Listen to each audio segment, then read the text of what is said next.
And I usually don't say anything at the start of these compilations, but hear me out for the next 15 seconds. Most of you aren't getting my notifications anymore. Can you please check if you're still subbed? YouTube has been turning it off for a bunch of people, so you might want to check that. Alright then, back to the spooks. Have a good night. I want to share with you today a story I call The Door to Hell. It happened in Portland, Oregon, 1994. But the story goes back way further than that. In the area of southeast Portland, just a hair south of Flavel Street and 52nd, there stood an old historic mansion. It had that semi-Addams Family vibe to it, and it was haunted as hell. Anyway, let me break you down some of the past. It was commissioned by a Union US Civil War veteran. He had it built so his wife, son, and daughters could move in. He became the most prominent dog breeder in the area, and his wife made and sold dolls. Sometime along the way, the old soldier suffered a significant breakdown. He began to abuse and torment his wife and children, but the son got the worst of it. He would beat the boy senseless with his cane, and then lock him in the door to the hell cubbyhole. In the end, the butcher killed his wife, daughters, and then himself. His son had been locked inside that cubbyhole and eventually died to his injuries or starvation. Concerned businessmen were worried when the soldier hadn't come to some meetings of the local Chamber of Commerce, so they sent out some people to investigate when they found a horror show. From 1875 until 1974, the house jumped from owner to owner. All saw the customized large Dutch colonial mansion and wanted it for any number of reasons. All would at some point endure similar supernatural events there. And in 1974, the final owners turned the house over to the local historic society. In 1994, my friend Nick's family bought it from the historical society for quite a steal. When my friends first moved in, we would hear the sounds of dogs barking, yipping and whining in the basement. However, they didn't own a dog. Lights would constantly turn on behind you or off when you walked into a room. Faucets would turn on by themselves, and random objects in locked rooms wouldn't be there where they were left. On many occasions, my friend's family and I would swear we would hear the grandfather clock chime 13 times at 6:30 in the morning. Many of us felt what could be described as a gentle touch, like a family member placing their hand or shoulders. It had weight and pressure, and we would turn to find no one there. This was made even worse when one of us had our back to the wall. There was one occasion when my friend, his older brother and I witnessed what we would later believe to be the ghost of the original owner. This happened when we saw a man ascend the staircase beside me as I went downstairs to use the bathroom, but there were no elderly men in this house, which leaves one to speculate who it could have been. There were also several times when driving up the long driveway, a dark figure would be observing, watching people driving up the house in the third-story window on the north side. Almost every time this happened, no one was home. The eldest daughter complained constantly. She'd at random times in her room hear the sound of someone behind her, sniffing her hair. She would turn, but be alone in the room. Furthermore, she constantly had her door locked due to her brothers constantly bugging her. Twice while watching movies in the living room, we all heard the loud and heavy noise of something moving across the wooden floor of the second floor. Somehow, a near 200-pound wooden bed and frame had moved almost 9 feet across the room, without disturbing the contents of the bed. In my opinion, the second scariest thing happened one night while playing D&D in the living room. At one point, Clarissa, the second oldest daughter of my friend's family, got up to do a mild bit of body acting for a scene. She moved to the bay window and placed her hands on the little seat there. Her character was building up to some sort of loud outburst. She screams to the effect of, "Lord Cravington, I've had enough of you," without warning, when 3 very loud, very sharp bangs come from the window, as if someone was beating their fist on the other side. Seeing it was still light out, we could see there was no one there. This was followed by a voice screaming from the 3rd floor, "Keep it down, you rotten girl." That made us all nope the hell out of there for the night. Finally, there was the door to hell incident. In that 3rd story suite, we discovered there was a hidden door in the wall. It was a hideaway closet. Behind that door was a 2nd and smaller door. The moment we all discovered it, we were overcome with this utterly massive sensation of dread. We opened it. Inside was a smallish crawl space. The inner walls of the space were covered with claw-like marks as if made with human fingernails. There were darker stains in the wood when we washed it out to get a better look. On the inside of door 2 were weakly carved words that read, "This is the door to hell." To this day, I and anyone there that day constantly have this door appear in our dreams. It appears randomly. Like, imagine you're walking into a classroom of your high school. You open the door in your dream, but instead of your classroom, it's that 3rd story suite with the door to hell. Each time you see it, you're progressively closer than the last, and a feeling of predatory desire washes over you, like you're the prey. After this, my friend's family decided it would be best to get a Catholic priest, as they were Catholic, to attempt to cleanse the house. But from what I remember, it wasn't successful. And the family wasn't in a financial position to move out for quite a while. They finally got a chance to move out, and shortly after, the house wound up being demolished in the year 2000. The Historical Society had deemed the house to be too dangerous to preserve and too expensive. The repairs needed were excessively expensive, so they deemed it best to demolish it. The lot can be viewed on Google Maps today. From the supernatural and paranormal perspective, the door to hell was studied a few times. The first was around 1927, when they reported more poltergeist-like activities, stating things did turn off and on, doors slammed on their own, and stomping footsteps could be heard. In 1954, some students from OSU went to check it out for themselves, and they reported much of the same. The last and final inspection came around in 1997, when Nick's family asked a group of Portland-based ghost hunters to check it out. They reported some of the more severe events, which included the ghost touches and sense of abject dread from even looking towards the door.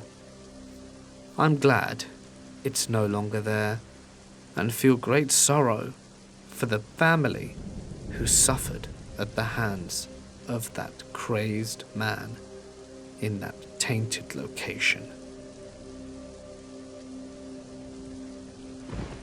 Around the age of 3, I would have nightmares every night. Upon waking up, I would sit up in my bed, and in the doorway was a family of 3 standing and looking at me. A mum, dad, and little boy. They all wore old-looking clothing, and the mother was in a dress that had a poofy bottom. I would always get really scared and cover my eyes, but when I would peek through my fingers, they would always be coming closer, eventually right next to my bed. They would tell me that everything was okay, and that I just had a bad dream. Then, the mum would caress my hair, and they would stay with me until I fell asleep. This happened almost every night until we left the house. A little after I turned 4, I was watching Toy Story and decided I wanted to blast off just like Buzz and Woody at the end of the movie. I was wearing overalls that day, and the family in my room told me that if I lit my bed on fire I would be safe. So I snuck around my house and found a small pack of matches and lit my bed on fire while sitting on it. Naturally, everything caught fire quickly, and my mum rushed in and pulled me off the bed. She described it as the ring of fire surrounding me, but none of the fire touching me. We all survived, and only my bedroom had to be prepared. In the ambulance, my mum asked me why I lit my room on fire, and I told her that the people said I would be okay. Meanwhile, my parents also saw the family in the house as well. My mum recalls seeing a little boy run through the wall, and she heard someone whispering her name. We have phone calls from no one. This was before caller ID, lights turning on and off and small objects moving around. Some of these things happened in front of family and friends, and on one occasion my great aunt, who is a medium of sorts, came over to the house with family. My parents didn't tell me this story until I was older, but she went up to my dad and said, "There's a family that loved on this land and they're still here. They want to see you leave." She described the family exactly how I described them to my parents. Fast forward to the summer I turned 6. My parents wanted to till the backyard and lay down grass. We had a close family friend come and help us while they were tilling when they hit something deep in the dirt. When they pulled it up, it was a huge bone that matched with what a femur would look like. My dad and our friend pushed it back down the dirt and stopped tilling. We didn't move from that place until I was 7, and I'm 28 now, and my family and I never forget everything that happened there. I was born in '94, and that house still exists in San Jose, California. It was actually a garage that was converted into a cottage, and it sits behind another house. I now have a 5-year-old daughter, and have done my best to protect her from anything paranormal like that. In hindsight, my parents feel like they should have called the police about the femur, but everyone was in such shock that day that they just put it back and rarely spoke about it. I believe that for a number of years, my family home that was built in the 1960s by my grandparents from my father's side have been haunted by several different paranormal entities over the course of decades, just because of major differences between the happenings themselves. It's a 2-story house with my parents and I sleeping on the 2nd floor and my sister and grandparents on the 1st. For me, however, this began around 15 years ago. My older sister was the first one afflicted. In a short span of time, she began having constant sleep paralysis experiences, which I know aren't scientifically related to anything paranormal, but the folklore of my country relates them to a specific entity known as the Dark Man. You might call it a sleep paralysis demon or shadow person. At first, nothing was thought of it, but these became so frequent, it was starting to weird my parents out, as well as myself and my sister. Soon, more things started happening in addition to this, like her waking up in the middle of the night with something invisible pulling on her long hair, causing her to freak out and call out for Grandma who, with lightning speed, ran over with a bottle of holy water, sprayed the place and prayed with my sister. Another time this happened, whatever was playing with her hair appeared to blow in her face, freaking her out even more. The most shocking thing during the beginning of these happenings came when my mother, my sister and I were all in our living room watching TV, when suddenly from a fully awake state, my sister shifted into this state of sleep paralysis. It took a few seconds for my mum and me to realize what was happening, when we noticed her shaking with her eyes open on the sofa, struggling to let sound out. When she finally woke up, she let out a blood-curdling scream, crying and yelling at my mum and myself, saying that it got her and asking why we didn't help. She was visibly shaken and pale. My grandma, of course, arrived with her usual remedy, and even my father, a skeptic, walked out of my parents' bedroom freaked out by the scream. My grandma remembered that in the local law, if a person wanted to be protected from the Dark Man, a piece of clothing from the person's father needed to be placed on them, serving as a shield. So we tied my father's belt around her waist, and she went to sleep in my room, as she usually did when things like this happened. Still distraught and frightened, she asked me to get her a glass of water. So I went to get her some in a plastic cup from the water dispenser to hand to her. As my mum was still in the living room, and my bedroom door as well as my parents' bedroom door were open, we all witnessed this next part. As I approached my bedroom, the plastic cup exploded in my hand, splitting on all sides, water bursting out my hand. My mum got up immediately and came over. Everyone was in shock and speechless. My dad first thought that I had dropped the cup, but upon closer inspection the cup was torn all around in perfectly straight lines, almost as if someone had cut it with a scalpel. Safe to say not much sleeping had been done that night. Since that night my mother and I began experiencing sleep paralysis. For her just a couple of times, and for me until this very day. Also, nightly noises started appearing in our house, different than the house setting. Chairs moving, clinking dishware, mainly on the second floor, and especially when we weren't home. At one point my grandma even searched the second floor, suspecting a burglary, as she heard the old wardrobe in my parents' room open, in addition to chairs moving. But when she reached the room, the wardrobe was open and no one was there. These incidents prompted my sister to visit our local priest. After explaining the situation, the happenings, and the nature of the haunting, the priest concluded that a lost spirit was inhabiting our home and was for some reason reaching out to my sister wanting to become known. My sister was a little relieved after this, knowing that the spirit meant no harm. She even called it Samuel. Well, now it was time to figure out who the hell Samuel actually was. There were a few theories. The first one concerned when my grandma was a little girl on her way home from school. She had to pass through a cemetery every day, and one day she saw some pretty flowers on a grave. She picked them and brought them home without telling anyone. That night, she woke up to an invisible force grabbing her by the leg, trying to drag her out of bed.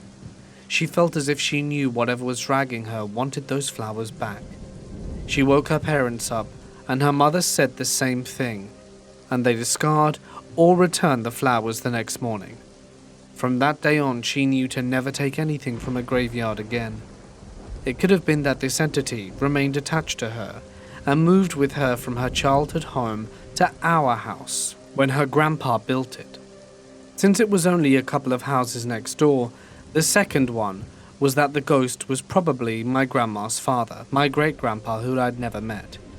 This was thought because, before he died, he said to my grandma, "If I am gone, and you ever hear something moving in the attic, know it's me." Coincidentally, the attic eventually became the second floor of the house, where most of the noises and the cup incident happened. It's also worth noting that my sister and I shared my room before she moved downstairs, so it could be connected somehow. I truly don't know. Other incidents soon followed. My mother once felt a strong press on her upper body when she was nearly sleeping, and thinking Dad put his arm around her with his full weight. She asked him to move the arm, and after she got no response, she asked again. Complaining that it was hard to breathe, she eventually had enough to the point of crying and yelling at him to stop, only to realize he wasn't even turned towards her in the bed. He was turned the other side, and woke up wondering why she was screaming to begin with. She still remembers this vividly, and it frightens her to this day. I remember one night I was playing PS2 games quite late, and had gone to bed without realizing I forgot to turn it off, and my LED light-up joysticks remained plugged in. I woke up in the middle of the night and the TV was off, but thank God the PS2 was still working and the joysticks were glowing. I couldn't stand the darkness with everything going on. I remember looking at the PS2 and the light, when suddenly the joystick unplugs itself, and in an instant, I was left in total darkness and panic within the room. I wake up and run to the light switch, which remained turned on for the entire night. This was soon followed by my dumbass once again late at night watching TV in the living room. The stairs are connected to our second floor at the beginning of the living room, and are separated by a thin metal strip from the living room floor. In total darkness, I hear footsteps coming up the stairs.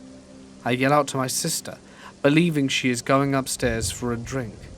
As I get no response, I realize that there isn't a chance in hell that my sister would be coming up the stairs without turning the lights on, as she never sleeps with the lights off since this started happening, up to this very day, at almost 30, but I digress. I sit up on the sofa frozen, listening to each footstep as it comes closer to the top of the stairs. Finally, I hear the metal strip on the top step clanking, as if someone had stepped on it, and I run for the hills, or should I say for my parents' bedroom door, frantically banging on it and screaming for them to let me in. I slept in their room for the rest of the night. The most bizarre thing during that first round of hauntings happened during broad daylight, and it's truly unexplainable in every way. My grandpa, grandma, sister and I were all heading next door to my aunt's house that afternoon, and my grandparents went before us, as I was still doing something in my room and my sister was in the bathroom. It was always practice in our house that the last person to leave takes the keys from inside the front door and locks it up before heading out. So I run out the house telling my sister that I'm going, and she replies that she won't be far behind. I close the door behind me, and my sister tries to come out of the house maybe half a minute after me. She reaches the door handle and realizes that the house is locked. The goddamn house was locked from the inside after I left, and she remained the only person in there, meaning no one was there to lock it. She unlocked it as fast as she could and ran out, telling me that it was impossible someone locked her in. We told everybody. We checked the locks, tried to reproduce it, but it was impossible. The key had to be turned 6 times for the door to be locked. That was the last major thing. We just learnt to live with it and accept it. As my sister accepted this Samuel, and truly no more incidents happened for a long time. At first, we didn't spread a word about it outside of family and friends, but when some time passed, I told my classmates, and one of them actually stayed the night after my birthday party. He was so intrigued and wanted to hear the noises for himself. My sister knew this, and actually tried to pull a prank on us by knocking at our door late at night after the party, and he and my other friend, who were also sleeping over, got scared crapless, so my sister revealed herself. But the next time it happened, a few hours after, my friend woke me up to say that something was knocking out there again. I opened the door, but this time no one was there. My sister was in her room fast asleep. He kept asking me what the hell that was, and I couldn't give him an answer. I was too afraid to, but I was used to it. He never slept over again, and tells the story a lot. Well, those are the stories. After a few years, it started to get watered down, so I'm glad there was less activity in the end.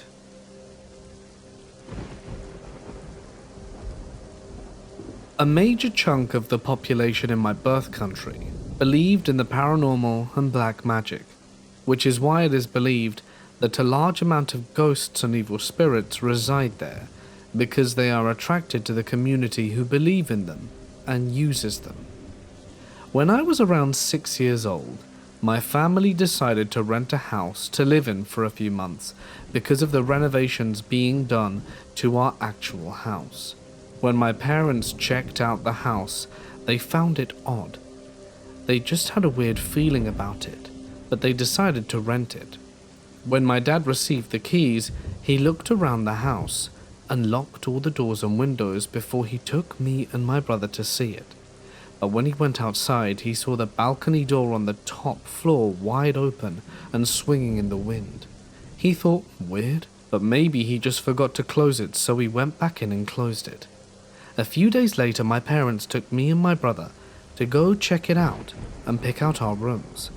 We went around and played in the room connected to the aforementioned balcony. While we played, we heard the doors shut and the balcony doors open. We tried opening the doors, but it was locked through the balcony doors that were closed before are wide open. We yelled to our mum to help us, and she rushed to the room and opened the door with her keys. We were crying and ran to our mum. Our family is Christian. We have a ritual of anointing and praying over a new house we would be living in with oil to cleanse the place. My parents did this a week later. Afterwards, we moved into the house, and when we did, odd things started happening. One day at night, we heard the sound of grating metal. The next day, we found the metal sink in the kitchen had claw marks in it, as if scratched by an animal. My grandpa's driver, who stayed in the extra room while making house repairs, had a nightmare and woke up, unable to move and seeing a large black bear sitting on him. We figure this may have been sleep paralysis. My dad had a similar experience, being unable to move and seeing a weird figure in the corner. My mum started to get weird spasms when she was holding a knife, and especially only a knife. It would usually result in her dropping the knife and it narrowly missing her feet. My brother started seeing weird shadows that looked nothing like the object projecting it. I was really young, but I do remember random weird feelings and noises that would wake me up at night. The housekeepers started getting into accidents, like falling more often and glasses shattering randomly when they were not holding the glassware. After a week or two of this, my parents figured something was haunting the house and called my grandpa, who was a priest. They did a more in-depth anointing and praying, even us kids joined in. Afterwards, our stay was mostly peaceful, but we moved out after 3 months. A few years ago, my brother's high school friend moved into that house, becoming our neighbor. Weird things started to happen to them too. Random scratches on the walls and furniture, glass shattering, things falling over, and nightmares. Their family believed in the paranormal, so they called a spiritual medium over. Usually, spirit mediums in my birth country are pretty legit because of the deep black magic influence. The medium spoke to the spirit. The spirit said that they were enraged because a few years ago they were forced out of the house into a neighbor's home, wreaking havoc until they were able to return 3 months later. The high school friend asked the neighbors about any incidents a few years ago, and they mentioned an episode where the glass coffee table shattered and her toddler got toppled over by a big bookshelf. He told my brother in passing conversation, and something clicked. The timelines matched up. During our stay, the spirit was forced out of the house due to our rite, but of course, then returned, more angry than ever.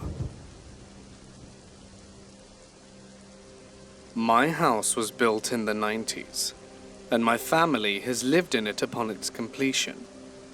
There is absolutely no reason for my house to be haunted or demonic, yet unnatural things have always happened in my home. I've heard footsteps in the attic, and have felt uneasiness, but mostly things that I could reasonably explain as, oh, squirrels? Maybe I'm just scared for no reason. That was until a few years ago. Every Christmas, my family would come over and stay the holidays in my house. I was around 16, and my room was taken over by my uncle, meaning I had to pack my stuff and move to the couch in the living room right next to the Christmas tree. One night I was trying to get to sleep earlier than usual, around 9 p.m. I just wanted the night to be over with, and I was lying there listening to the Christmas tunes my tree played, when suddenly I could hear small, silent whispers. I tried listening closely since it sounded like it was coming from the tree. I wanted to confirm it was, and was bored and couldn't sleep anyway. But the whispers only got louder. It was unintelligible. The whispers were clear, yet I couldn't hear anything they were saying. I got up and stared at the tree and asked, "Who's whispering?" Everything turned dead silent, except for the sound of "O Little Town of Bethlehem" playing from the tree. Staring at the tree, I took it as I was losing my mind and laid back down pretending nothing had happened. That's when all hell broke loose. A loud and clear whisper, as if right next to my ear, said, "He can hear us," and a barrage of voices overwhelmed me. I'm tearing up remembering it. I could hear the whispers this time. "Help us! Save us!" I was terrified. I didn't know what to do. I wanted to run, but I was scared to acknowledge that I could hear them. Finally, I got up and ran like hell to the room where my parents were watching a movie. I don't really know how to end my experience. I slept in their room, and since then, I am yet to hear the voices. It's weird. When I recount or remember this experience, I begin to tear up for some reason.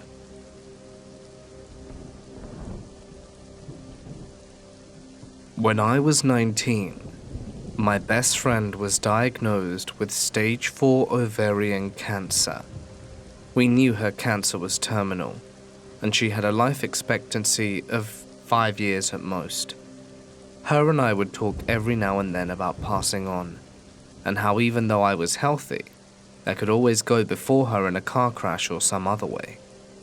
We made a pact that no matter which one of us left first, we would return to let the other know that there was more to life after death.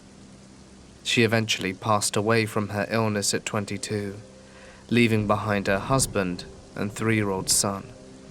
She passed away on Sunday at 8:20 a.m. I remember the call from her husband vividly. He asked me to bring her son to the hospital because she had passed away. That day was a complete blur. I couldn't find myself to come to the reality that she was no longer with us. It all felt unreal. We were allowed to be with her for a few hours in her hospital room before she was taken away. But while we were there with her, I was in complete shock, and my mind just couldn't process it. But I didn't cry. Leaving the hospital was so strange, because at the time I had no children, and my life revolved around my work, my home, and her. She lived a few minutes from my job at the time, so I would always leave work very early to see her, whether she was at home or the hospital. I loved her so much, I could never be away from her. So now knowing I had to go home and try to process that I would never see her again, threw my life for a spin. That night I couldn't sleep. I just kept trying to make sense of it all. In honesty, I don't even remember the thoughts that were going through my head, but the feelings of loss and confusion were very prevalent in me. I couldn't sleep at all. At around 3 a.m., I felt the most beautiful and reassuring feeling I have ever felt. I felt what I can only describe as a warm hug take over me from head to toe, and I fell asleep. That night I had a dream. In my dream, I called her husband to let him know that she had written me a letter. He then tells me that it's funny because she left him a voicemail. He then asks me to read him the letter, so I read it to him. In this letter, she tells me how thankful she is that we were in her life. She thanked us for taking care of her and loving her, and asked us to please watch over her son, and that she is okay and no longer in pain. She also tells me that we will be okay. As I finish telling him about the letter, my mum comes into the room and wakes me up. She asks me for a pen and paper. I hand her a piece of paper I had and she starts to write. When she finishes, she hands it to me saying she doesn't know why, but something told her to write this and to give it to me. When I read the letter, it was word for word what my best friend had told me in my dream, and she signed it with her father's last name. Now my mum only knew her by her mother's last name. No one outside her close relatives and myself knew what her father's last name even was. So I was very confused as to how she signed it with her father's last name. I asked her why or how she wrote this to me, but my mum didn't know. She just wrote. I explained to her about my dream, and she was as surprised as I was. Immediately her husband called, and I told him about the letter in my dream. He agreed they were all her words. My best friend came through with her promise. This made me a believer. I know there is more after death. My parents bought a house built in 1848, Ontario, Canada. I was retrofitting a cabinet built into the wall to accommodate a safe and accidentally uncovered a sealed-up hallway and room. 2 years earlier, my parents had tried to insulate the exterior walls by blowing in fiberglass insulation from the outside. They couldn't figure out why they kept running out of insulation. Well, the hallway had about 3 feet of insulation on it, and it had also spilled into the spare room. Sitting neatly on top of the blown-in insulation was a saucer and a teacup, set as though tea may be in it. It was totally empty though. No insulation ever got in. We took pictures and discovered tons of orbs and some plasma-looking images that looked almost like a winged creature. Seriously strange. I work for a 200-year-old church, and I believe it's haunted.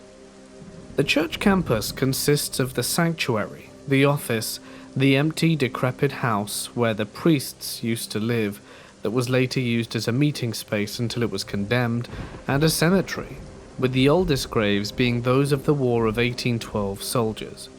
All of the buildings have stone exteriors. A priest died in the house in the late 1800s. He was old, so nothing nefarious there, but he still haunts the place, which seems odd to me, since he was a priest and obviously believed in heaven. Why would he stick around? When I first started working there, I was in the office with a member of the congregation who told me that on several occasions, when they left the old house and turned off all the lights, they would turn around and see lights that had switched back on inside through the windows. I believe in the paranormal and have had experiences myself, so I was intrigued. When I left the office that day by myself, I turned off the lights and the last light switch. I felt an almost electrical buzz through my finger. The office itself is old, so it wouldn't have surprised me if something wasn't grounded right. I didn't think anything unusual about it.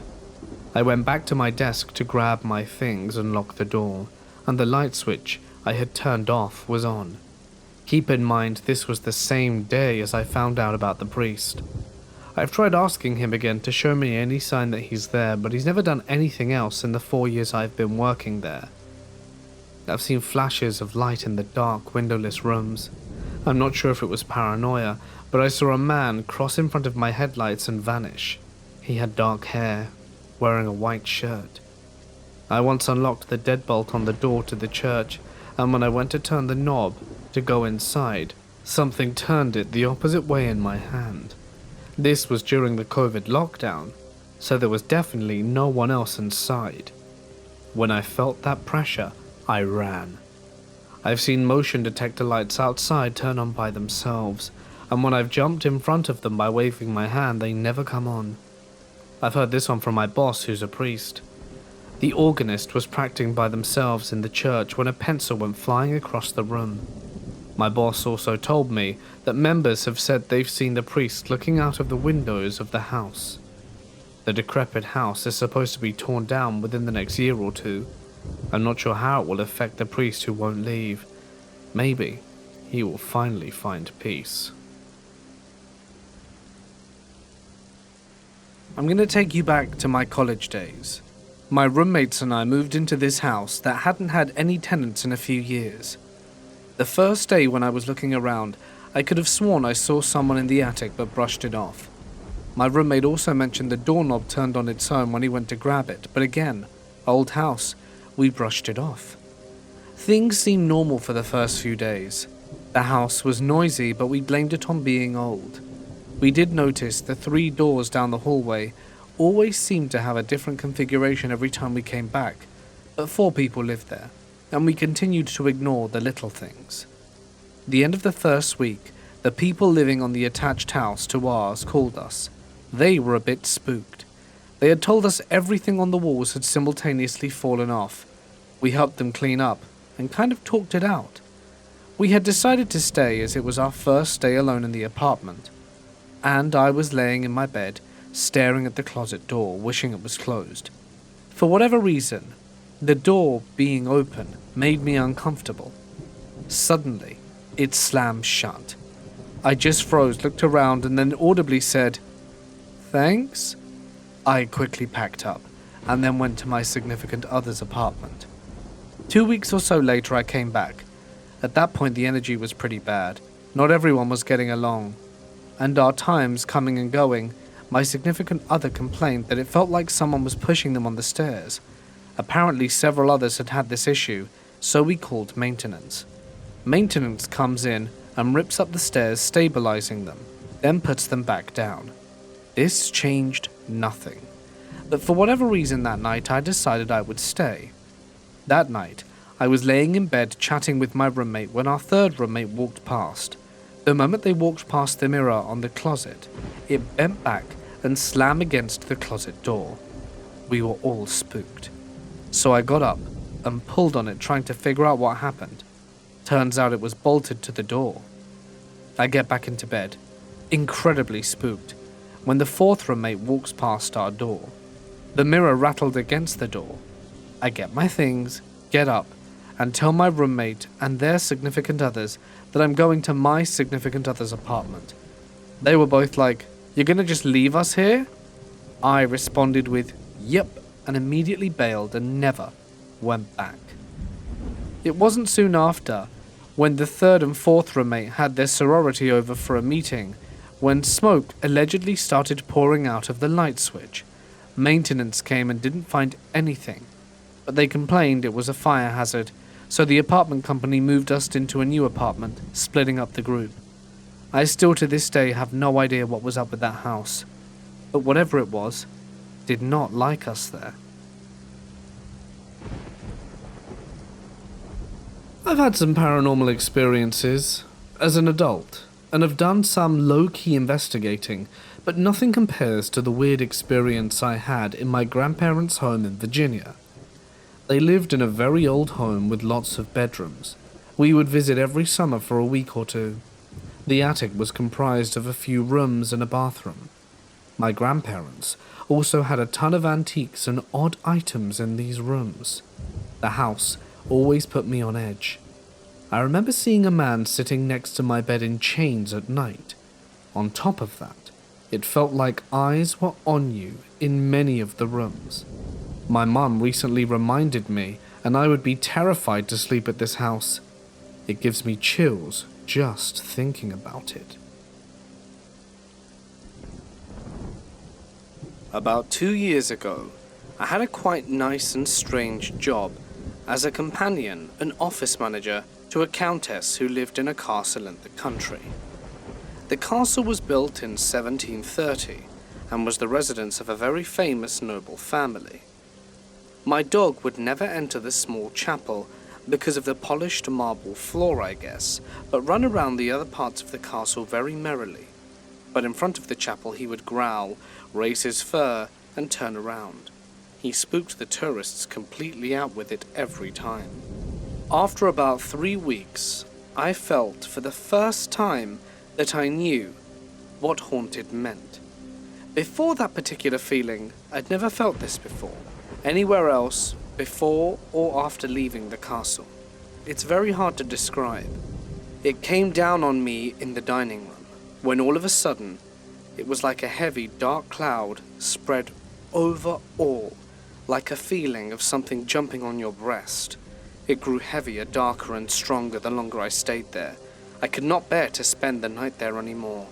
Every day I have a very strong feeling of, get out of here now. After 6 months, I left the job because of this eerie feeling. It was with a very heavy heart because I really liked the old lady. The most terrifying thing for me was to get to know what haunted feels like, and would not recommend to be curious about it. When I was 8 years old, my mother and stepfather decided that they were going to move to northern Arkansas for them to have better job opportunities.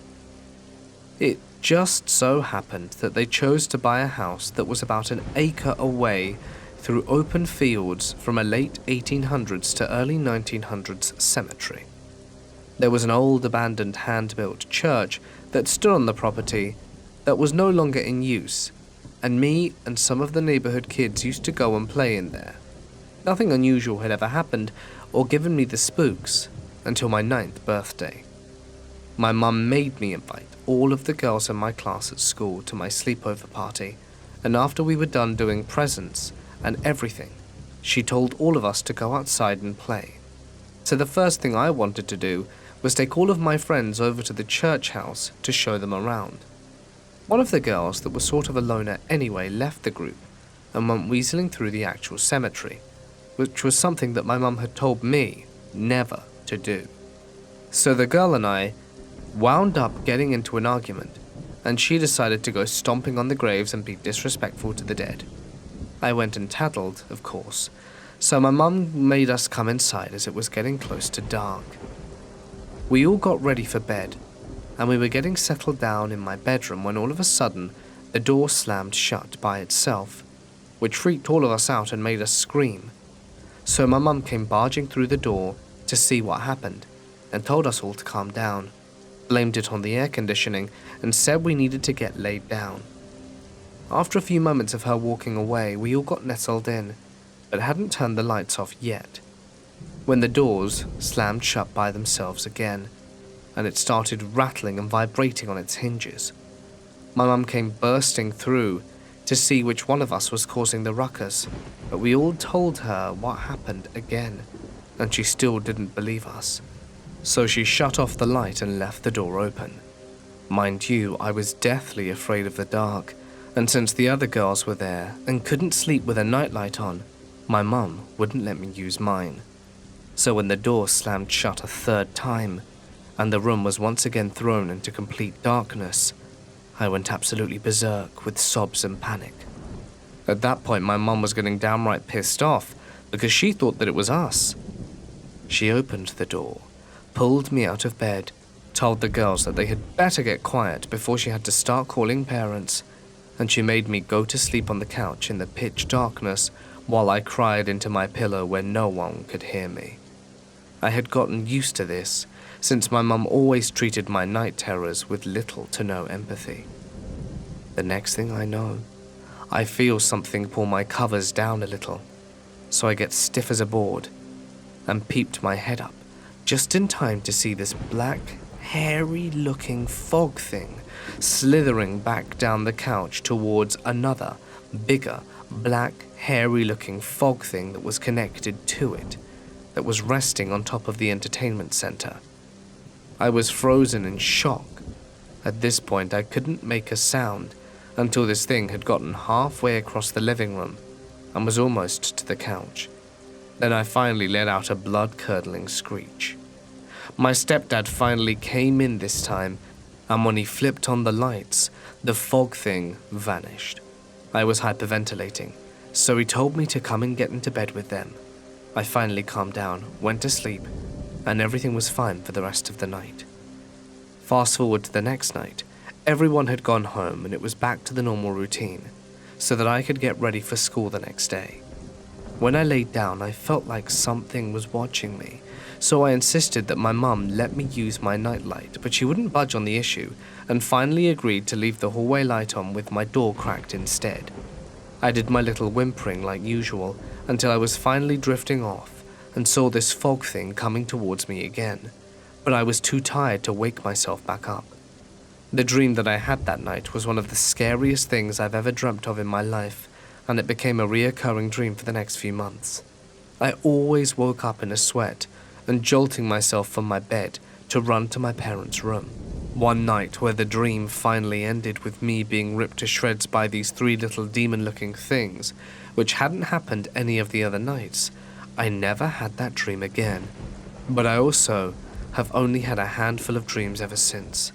It's like my mind decided to shut itself off from the traumatic experiences the dreams were giving me. That, or the entity decided to start hijacking my dreams from me. I'm not really sure.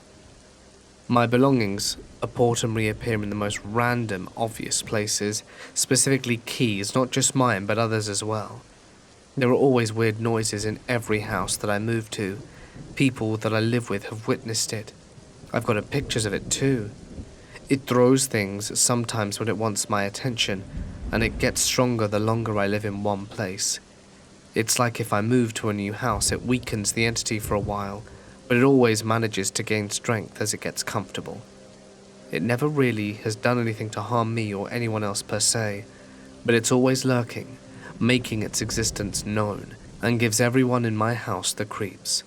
I've tried doing cleansing and prayers and all the spiritualistic stuff that most people advise, but those things don't even faze it in the slightest. What's even weirder is the fact that when I get very upset or angry, things fall off shelves or even fly towards me, like Matilda. And I've even blown lights out just by touching the switch when I'm in one of these moods. My hair constantly stays full of static.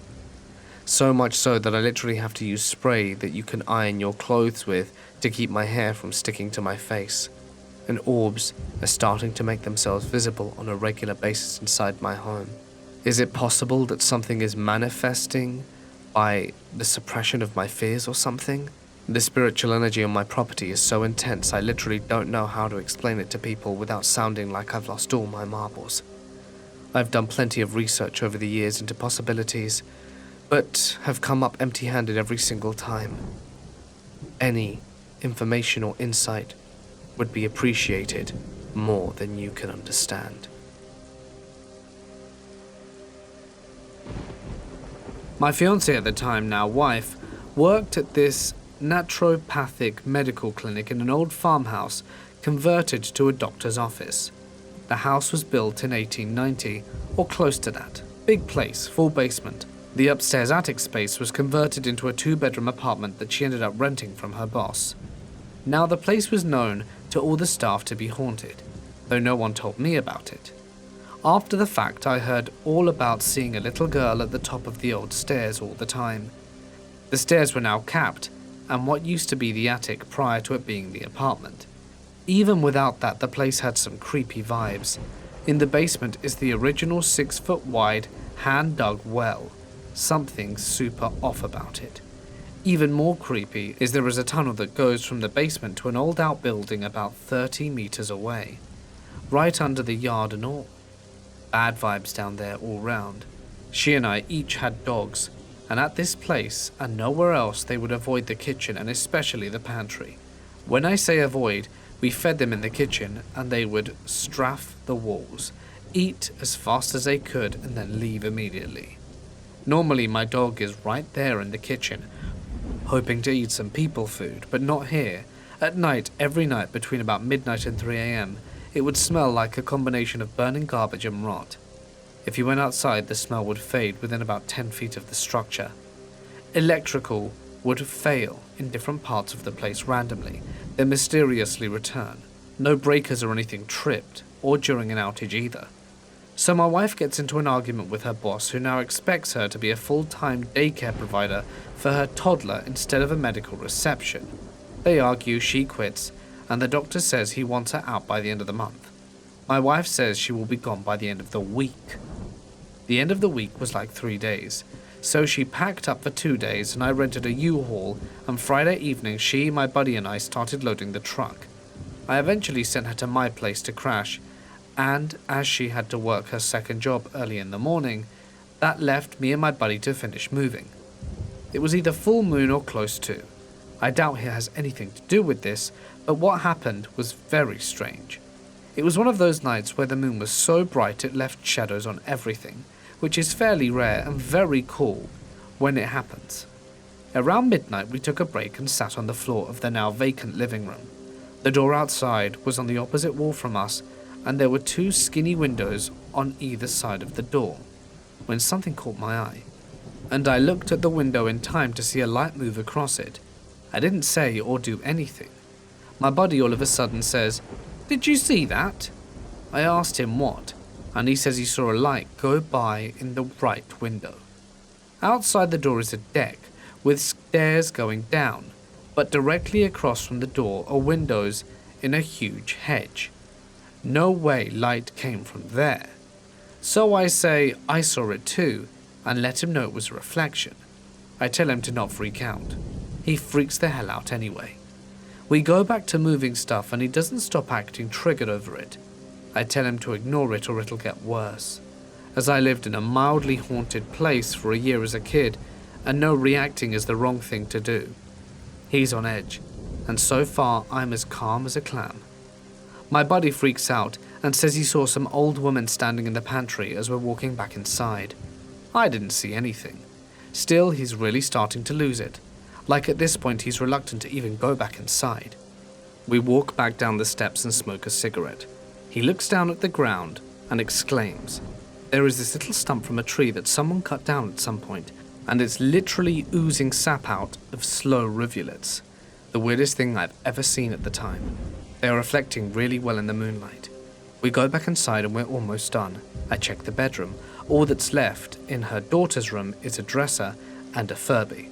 I swear to God this Furby hasn't been used or turned on in 2 years, and sure as hell, as I'm about to pick it up, its eyes flutter open and it begins making Furby nonsense noises. At this point I'm not keeping my cool all that well, mostly because the entire time there has been this weird feeling building up. At first it was just kind of uncomfortable, but it kept building. At this point it was kind of dread. I didn't know how to explain it, it was just getting much worse more quickly than when it started. I began picking up the Furby nearest the window and threw it out onto the lawn. Go back to packing the truck. Now in a big hurry though. I feel as though something terrible is coming. Almost everything is in the truck now and it's 2:45 a.m. I'm standing in the back of the truck and he's tossing me stuff to stack. All of a sudden, the thing that was coming wasn't coming anymore. It was here. He's facing the truck. I'm looking out the back and I see it. Whatever it was on the other side of the fence, but you could make it out through the gaps in the board. I jumped out of the truck yelling, "We're leaving right now." My buddy stops dumbfounded and asks, "Why?" I'm already almost in the cab when I yell out, "Get in the truck, Chris!" He turns around, looks behind him and sees it too. He sprints into the cab and we leave without even closing the back door. I didn't tell him what I'd seen, but what he said he saw was exactly the same as what I did. A big black shadow with like a bodybuilder body had eaten a cargo truck of steroids and was looking through the fence, and it sort of glowed in its eyes the way coals do. The next day I told the story to my wife, and she let me know that everyone knew it was haunted, and she had seen the lights in the window before too, which is why she said she got curtains to cover them. She said her daughter had been bothered by them the whole time she was there. She talked to me into going back for the patio furniture, though I didn't want to. We pulled up and I swear to God, you could see something pacing in the flower bed in front of the fence. Well, you couldn't see it, just the footprints it was making, and I told her, "No, not doing that. Get back in the truck. We'll buy you new patio stuff." We drove off, and after a few minutes, I saw it too. I never set foot on the property again, and never will. I can't explain the feeling. When I say dread, that doesn't cover it. The feeling that night wasn't fear of death or some horror. It was something way worse than dying, if that makes sense. Everyone can say this stupid made-up horror stuff, but this isn't it. I believed in ghosts because I had seen them as a kid, and whatever was waiting for us behind that fence was no ghost. I don't know what it was, and honestly, I hope to never find out. The first 8 years of my life, my siblings and I were raised by my grandparents in Hopkinton. They lived in a very old, historic house built in the early 1800s. It was said that Lincoln's former maids were the first to occupy, and records show that in the early 1900s, a woman had died from a fire in the attic. I absolutely loved growing up in that house, but Nana hung all the old photos of the maids throughout the house, and they looked quite spooky. One night when I was 5, I was sharing the king-sized guest bed with one of my brothers when I saw a white figure wearing a long dress and a bonnet appear in the entranceway, and to the right of the bed I said, "Papa?" thinking it was my first grandfather who had died before I was born.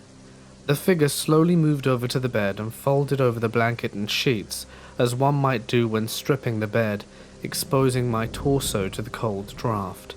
I instantly froze and looked over to my brother who was still asleep.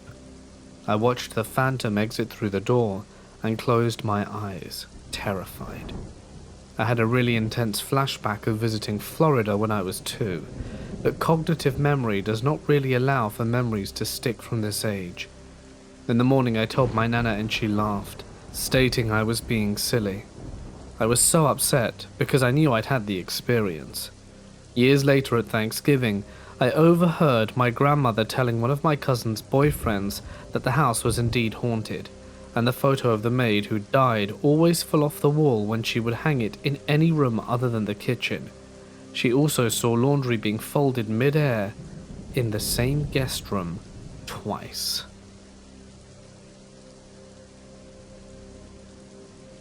I have a very, very weird childhood memory that I rarely talk about because of how confusing the whole thing is. I must have been 6 or 7. I was having a sleepover at Thomas's home. His parents possessed a huge ancient mansion in the woods just at the foot of a mountain. He had a big pond by the side of his house, and it was surrounded by forest with trails going deeper into the wild. I remember they had horses, and the mansion was weirdly built. It was full of distinct small rooms with stairs going everywhere, very antique. It felt like a maze. One evening, his mother took out a Ouija board and made us play. She asked me if I wanted to speak to anyone that was dead.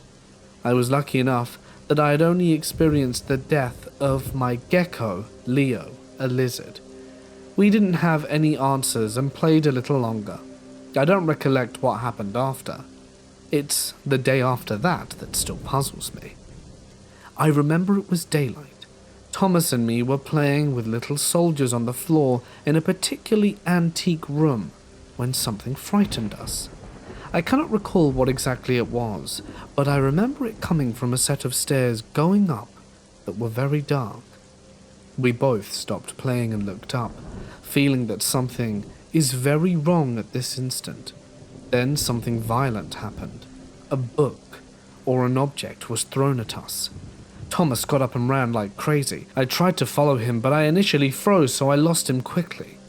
I was running for dear life through all these different rooms and stairs, sometimes going down only for having to go up again. I was beyond terrified. I knew and felt that something was chasing us. I tried to find any escape from the house and finally found a door. I ran to the pond thinking I was finally safe, and I remember distinctly looking at the sky and it was all wrong. I knew at that moment I couldn't escape because it was everywhere around me, and I felt true despair and something laughing at me. Then, nothing. My mother came. She learnt Thomas's mother made us play Ouija board and got very angry, and was never allowed to go to his house again. I still am unsure what exactly happened that day. Shortly after we moved in, my wife and I were in bed sleeping during the day, as we both worked third shift, and I hear the sound of a kid saying, "Mummy, Mummy," from her side of the bed. I thought it was my stepson and rolled over to see what he wanted. When I rolled over, I saw a shadow from a child on all fours on top of my wife. I blinked to clear my eyes of sleepiness and it was gone. Something you should know about this apartment was that it was a house with 2 apartments divided between the top and bottom floor. I looked at both floors before choosing the bottom floor because it was bigger and had a basement. A year or so later one night, I'm getting home from work and I look at the house and see a pale face looking out from the attic window. The upstairs apartment did have tenants at the time, but I know for a fact that the landlord had bolted the attic shut because I asked when I looked at the upstairs apartment. There were numerous other smaller incidences, the usual footsteps when no one else is around, seeing shadow people out of the corner of your eye, random feelings of being watched and dread, but things really escalated when my wife got pregnant. Things started happening around her more often. When her belly started to show, she would sometimes wake up with scratches on it. She swears some unseen force straight up knocked her down. But what really forced us to move was after we had our son. He would have random scratches on his body, and after the first time we found them, we made sure he went to bed with mittens on, because baby fingernails are razor blades in their own right. But we also made sure he had been wearing a onesie to protect himself from getting scratched some other way. That was the last straw. We could tolerate attacks on ourselves, but not the baby. We packed up and moved before his first birthday to a home we bought ourselves. This home is also haunted, but not in a malicious way like the last one. But that's a story for another day. As we were leaving, we felt the obligation to warn the new tenants, but didn't want to look crazy. There was a section of wood paneling in the basement that you could pull off the wall to get access to the water main. I figured that any sufficiently curious renter would eventually pull that panel off to see what's behind it. I did. So I left a note there addressed to the next tenants, taped to the inside of the panel, detailing what went on and warning them of what they may encounter. You may call me an arse for not telling them outright, but I didn't feel like it was right to potentially scare off any would-be renters, since our landlord was a good person and treated us well.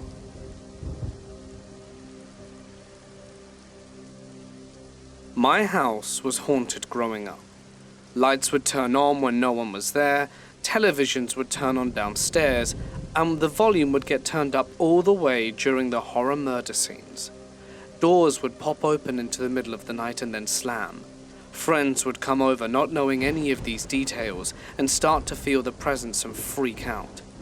We had a painter quit on site when he first bought the house because while he was upstairs, someone was sweeping. He came down and there was no one there, and he would go back upstairs and the walking and sweeping would start again. I still have dreams about someone buried under the barn in the back. It's right next to a graveyard, and a woman actually died in my old room. Nothing negative happened directly to me once we got a dog when we moved in. But prior to that, I seemed to be its target. After that, it was just random stuff around the house until I moved out. A year ago, I had to go back because my dad died and a door slammed right in front of me when I said out loud, "Is there still something in this house?" It was crazy because it was one of those doors that you really had to push to get it shut completely. I always wanted to have ghost hunters come and visit, but my mum just sold it last month.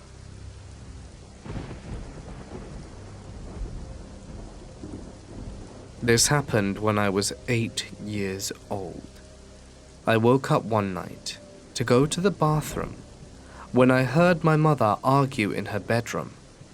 It's worth noting that my mother was quite unwell, and we knew that eventually the sickness would claim her. However, at no point did it affect her mind. She was arguing in her bedroom, and it caught my attention because she sounded rather upset.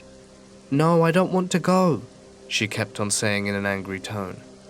I tiptoed in to see who she was talking to, but when I observed, there was no one there. She was talking to the wall. Eventually, just being a child and a bit tired, I returned to bed, and the next morning I spoke to her normally. Like I said, her mind was unaffected by the illness. And then I gave her a kiss goodbye for the day. A few hours later, she'd passed on. I still remember the look in her eyes when she waved at me through the doorway, which she never did normally. She knew that she would never see me again. Sometime back in the early 90s, my then girlfriend and I lived in a Victorian terraced house. Nothing overtly spooky ever occurred there, apart from the neighbors complaining that someone had been in their house and moved things around while they were away. They were alarmed enough to call the police, and seeing as there was a shared roof space along the terrace, we were briefly questioned, as were the other neighbors. Weirdly, the police asked if there had been any paranormal activity in either of our houses, which we obviously laughed off at the time. A few months later, my girlfriend and I were laying in bed with the lights out. I was on my back with my eyes open, when slowly a luminescent hollow ball faded into view, seemingly made up of lots of very small dim fluorescent rods, like the magnified pictures of bacteria you see. The ball was about 1 meter across and perhaps 1.5 meters above the middle of the bed. It was obvious I was having some kind of pre-sleep hallucination. A few seconds later it faded, and I turned to my girlfriend and said, "I just saw a small ball of light floating over the bed." She had seen it too. We lay there shocked. Soon after, another hollow ball appeared, this time made up of dim fluorescent triangles. It lasted a few seconds and faded away. I think after that, our eyes were tightly shut and heads went under the duvet, but the experience was never repeated, as far as any of us saw. I told this story to somebody once, and they wondered what would have happened if we'd have reached up to this strange object.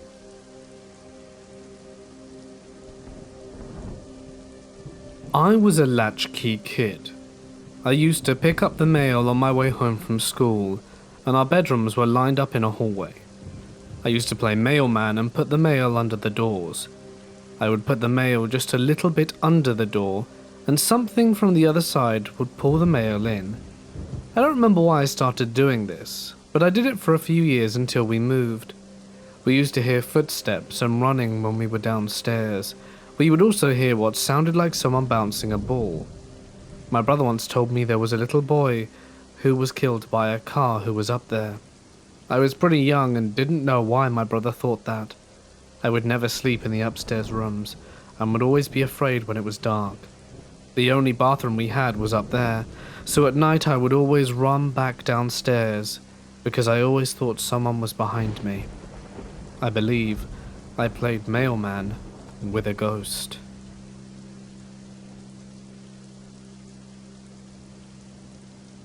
When I was young, maybe 4 to 5, I used to talk to a shadow man. He was basically a silhouette, but I distinctly remember him wearing a hat and having brown shoes. My mother would hear me talking to him all the time, and one day, she asked who I was talking to. I told her, Alan. He used to live here, but his wife fell down the stairs and died. A few weeks later, our neighbour came round for a drink and such, and my mother mentions what I'd said. Our neighbour turned deathly pale.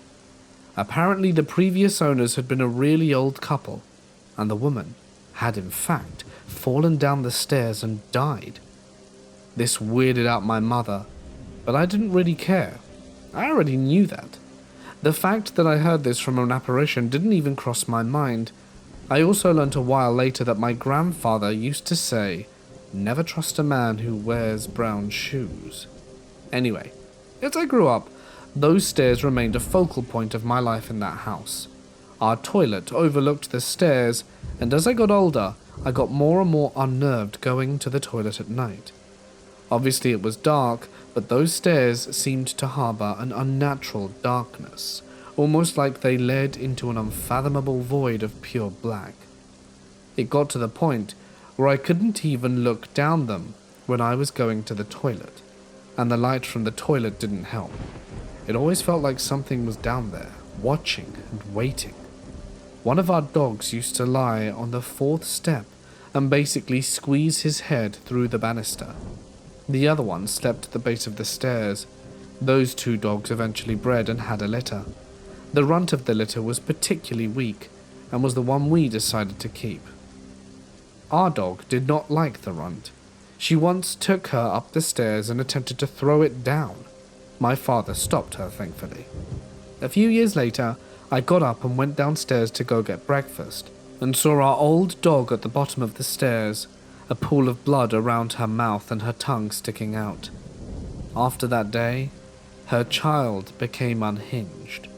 The only time she acted normal was when she was in the little cupboard under those stairs. We also got another dog, and he absolutely refused to set paw on those stairs, and this wasn't some domesticated and pampered dog. This was a dog that was used to hunt, and only stopped when he got into a particularly brutal fight with a badger, but he was terrified of those stairs. I once tried to coax him upstairs, and I remember his heckles shot straight up the moment he touched them, and he wasn't afraid of stairs. If he ever went on a bus with an upstairs, he would desperately try to go up them, and when we took him on holiday, he went up 3 or 4 flights of stairs in the hotel without issue. It was not stairs, it was those stairs. Fast forward a decade or so, I had moved back home due to circumstances, and one night I got up to go to the toilet, and remembered back to being a kid and hating looking down those stairs at night. After I did my business, I decided I'd spook myself a little. That did not happen. As I was leaving the toilet to go turn the lights out and come back to stare into the abyss, I felt something push me, hard, in the small of my back. It was a significant force. I had to grab the banister to stop myself falling down those stairs. But thankfully, nothing happened. Nothing has happened since, as I don't really go back to the house anymore, but nonetheless, it really was an unpleasant set of experiences, and it's left me wondering, what the hell haunts those stairs? The ghost of the woman who fell down them? Or was something already there that caused her untimely death? I'll never know. Almost 25 years ago, when I was probably 8, my family moved into this large, old house that was probably built in the early 1900s. It was a 2-story Victorian-style house that had laundry chutes that led to a large concrete basement where the washing machine and dryers were. There was this weird room in the basement that seemed out of place and disturbing. It was a room no larger than a closet, with an old claw foot tub and shower head, and a way to padlock it from the outside, but no way to lock it from the inside. I still think about this room, and wonder why it was set up in that way. The house had a mostly good feeling to it, except for the basement. Eventually, my very superstitious stepmother became so uncomfortable going into the basement to do laundry that she made my dad convert the mudroom into a laundry room so that she wouldn't have to go downstairs anymore. My dad thought she was being ridiculous, but he did it anyway. We lived in the house for a few years, and at some point the feeling in the house started to shift. Little things started to happen. Nothing too concerning, though. My stepsister eventually started to feel really uncomfortable in her room upstairs. She said she felt like someone was watching her when she slept, and she had a hard time sleeping. She started sleeping more during the day on the couch and in the living room, or would just sleep in the room with me. Our cats would act funny. They'd puff up, with pupils full, and stare at seemingly nothing. Just little things that were freaky but nothing too crazy. One day my stepmom took me with her to pick up some lunch for everyone, and when we were driving towards the house, I could vividly see someone wearing all black like a full-on cape, standing in my stepsister's window watching us. My stepmom saw it too, and she freaked out, and had my dad and stepbrother do a whole search of the house. They found nothing, and thought we were being paranoid, and figured we had seen a shadow or something. Eventually, my dad and stepbrother started feeling uneasy in the house too. Sometimes you could hear what sounded like someone walking up the basement stairs, and my dad would grab a bat and be ready to confront whoever it was. This sort of thing continued for a while. I've asked my dad about it, and he says, "Man, that house would freak me out." I'd hear those footsteps, and I'd grab a flashlight and a bat. I'd puff up my chest, open the door, and run down those stairs swinging, ready to kill whatever was there. It got to the point where everyone was on edge in the house.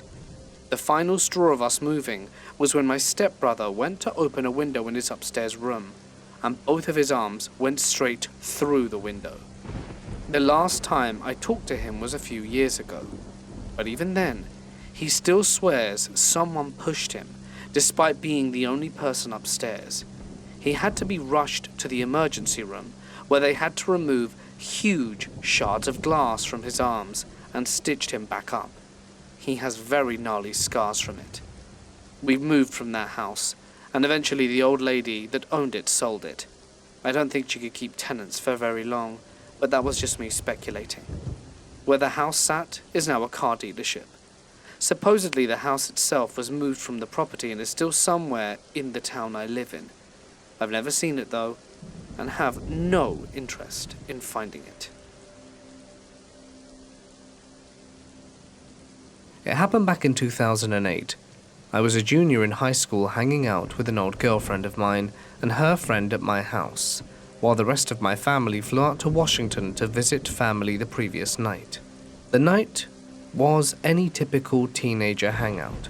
We ordered Pizza Hut, played Guitar Hero, and played some homemade spirit games, things with fire. You light the fire and ask the ghost a question. If the fire moves, it means whatever. Anyway, profoundly normal things. For reference, we were all hanging out in the attic, which at the time was my bedroom. The staircase led right under the living room, which has a bead door at the bottom. You can usually hear someone coming through them to get up, but this shook all of us to our core. We were well and done playing ghost games and playing Guitar Hero, when out of nowhere during a break, a blood-curdling scream from a woman shrieked from the bottom of the stairs. It almost sounded fake, like a corny movie scream, but loud and panicked for sure. We froze and heard nothing else, no beats, no footsteps, nothing. My house was old, so you often heard and felt people moving around in it, but there was nothing. I got the courage to charge the living room with a pocket knife after yelling that we were calling the cops, but to our surprise there was nothing. The doors and windows were locked. It was the middle of a particularly nasty Michigan snowstorm, so there weren't even footprints outside the house. We all ran outside and went to the end of the short driveway, looking in the window from afar for an intruder. We called the police and they came and searched the entire house for us while we sat in my 90s Pontiac Grand Prix. After an hour they came back and found no one. After this I ran into the house, grabbed my essentials and drove to my best friend's house, and ended up crashing at his place for 3 months after that. I refused to sleep in the house until my family had returned from Washington. To this day I have no clue what it was, but it sends shivers down my spine thinking about that scream, even as an adult. Nothing else ever happened at the house, and nothing really happened before either. It was random as hell.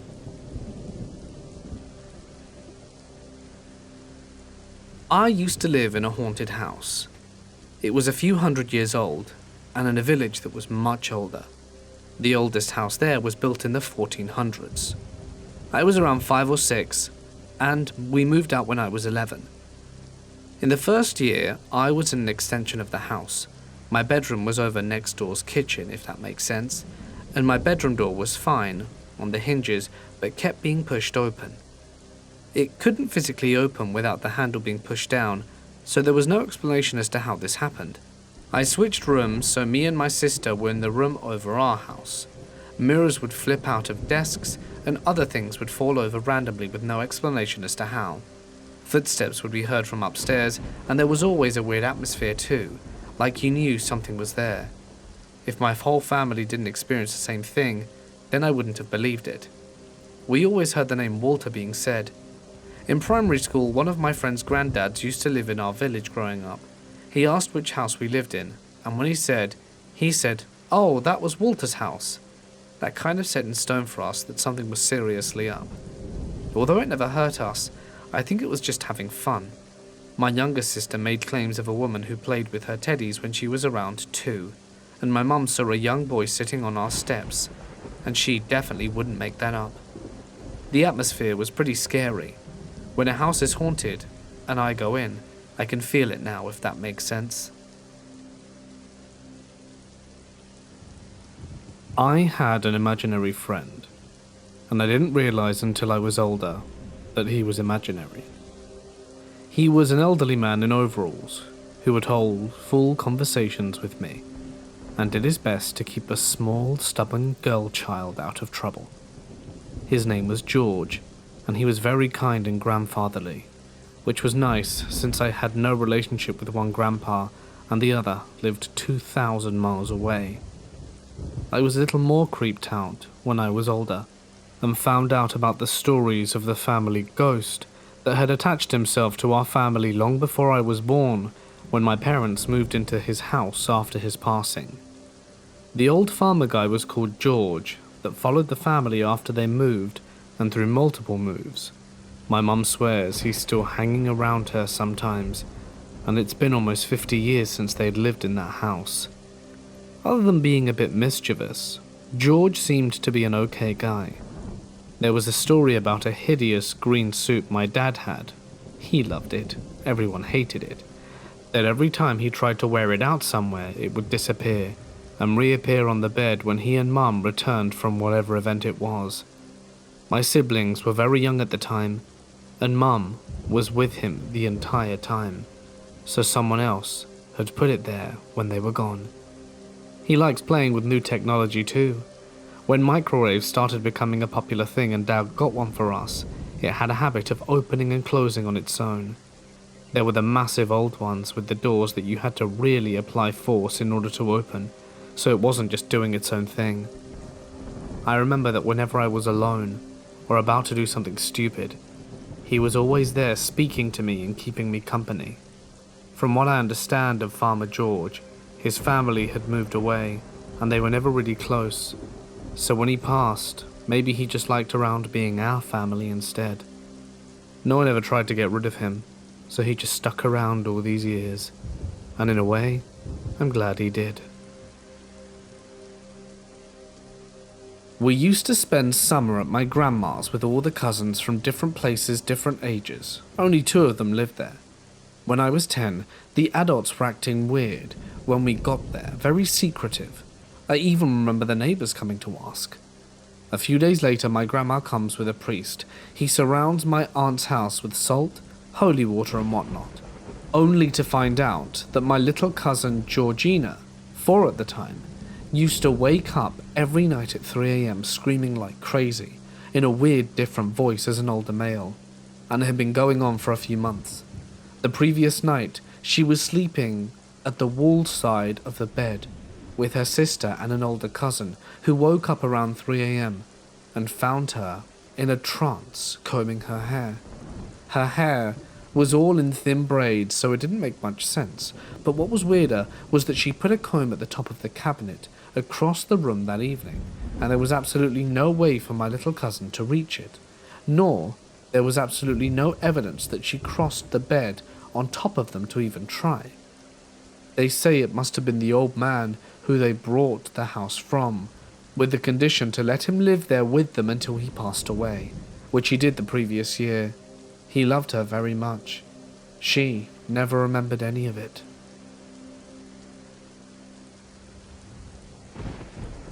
One time, my cousin and I were playing hide and seek, casually at my mum's friend's house on a Friday in the afternoon. We always played upstairs at her house when her son wasn't home. Then my cousin came out of his hiding spot looking kinda off. He said he heard a scratching noise and mimicked it on the print of his shirt. I don't know, but for whatever reason something told me to go downstairs. I told my cousin to go downstairs and he said no, and that everything was fine. But the look in his face told me otherwise. So I finally got him to go downstairs and we sat down, and that's when everything hit the fan. We heard footsteps upstairs and it sounded like they were going to go down, but whenever I looked up there was no one there. My cousin and I sat downstairs quietly and even heard angry breathing next to our ears, like someone was right next to us, but no one was there. It all stopped until my mum and her friend came out of the room that was right downstairs, and suddenly all of it stopped like nothing happened. I'm not crazy, and I know I wasn't the only one that heard this. I asked my cousin if he heard the breathing, and he confirmed it, and even said, without prompting, that it sounded angry and mimicked the way it sounds. To this day, I still remember it like it was yesterday, and I don't think I've ever felt a fear so intense as I did so in that day.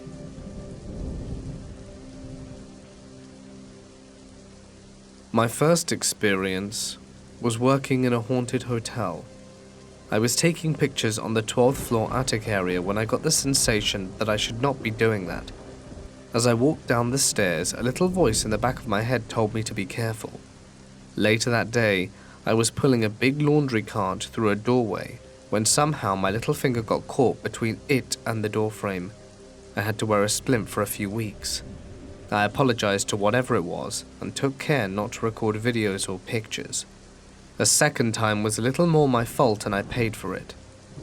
I was feeling like something was messing with me, and I told it to not be a little prick. I kept getting things thrown or knocked over my table as I was working that day, and I realized what I had said and apologized. The third time wasn't intentional on my part. I was having a rough day because the previous shift dropped the ball on the job. I made a comment to myself about whatever was there messing with them. It didn't take it too kindly that I insulted it. I went down to the break room to check something on the computer, and as I was going to sit down, it felt like the chair was just rolled out from under me, just enough for me to slip and fall on my ass. I was okay, quickly righted myself, and muttered that I wasn't being serious but apologized again. Try and take heed from my stories. When you're in a paranormal location or something similar, be respectful and open-minded to what may be watching you that you can't see. I was a paranormal investigator, sat up in an old house. There were 5 of us sitting in the addition of the first floor, where the last owner took her last breath. We were listening to the history when from above we heard it, footsteps walking back and forth, the lights swinging overhead with force. All 5 of us were in this room, and no one else was there. It was bizarre. We decided to head upstairs but left a bell on the bed, letting the supposed ghost know if she wanted us that she could ring the bell. As we headed up the very narrow and steep steps to the second story, what did we hear? The bell. We stood there all in the stairway deciding either to go up or go down. We didn't want to split up because then any footsteps above or below had to be discounted, as it could easily be us. We decided to check on the bell and then go up. There were other things that happened in that house. Some people claimed to have been touched or felt hands on them. We would hear scratches or whispers and footprints above us if on the first floor, or below us if on the second story. On the second story, I did do an investigation by myself while everyone was outside, and I wanted pictures but nothing happened. I went back here 2 times and got some EVPs, but the bell was the craziest thing from that location. The second location will be called the theatre. This was the last investigation I had with this paranormal group before the tragedy happened. Car accident not related to anything paranormal, in which we lost 50% of the group. This theatre still haunts my dreams. Something yanked on my necklace and the boiler almost blew up. My voice recorder suddenly went off without me touching it, not once but 3 times, the last time without batteries in it. I got separated from the others in the basement tunnels and found myself facing a shadow of a person standing before me. When leaving, I suddenly felt very ill and had to pull over and throw up as I left the city. I got suddenly blurry. There was an overall sense of dread, like if I didn't get out something was going to happen. Back at home, my neck had scratches from where my necklace was pulled and my arm was bruised. I think spirits can feast on vulnerability, and during the theatre investigation, I was very vulnerable due to an encounter with a man as I was walking from my car to the theatre. So I think that shook me so much I opened myself to paranormal, and the paranormal loves to mess with weak individuals, so it chose me to mess with. At the first location I wasn't stressed out at all, and able to keep my mental health strong, and therefore the paranormal chose to focus on those who had opened and vulnerable minds. I still try to go on as many paranormal investigations that I can get my hands onto. I managed to be a part of a non-taped investigation with the ghost hunters in Kentucky, went on ghost tours in London and Hawaii and Poland, and I plan on visiting Waverly Hills and other haunted hotspots, but I'll never go back to that theatre, even for $1 million. I experienced what I had to offer, and I feel satisfied there is no further business I have with that place. However, with the first location, I feel we have become good acquaintances and can't wait for my next visit.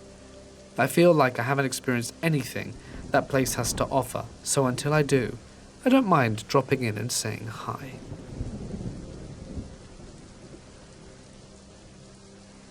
I want to preface this with the fact that I spent over 2 years as a ghost tour guide and have tons of stories to tell from that, as well as everyday life.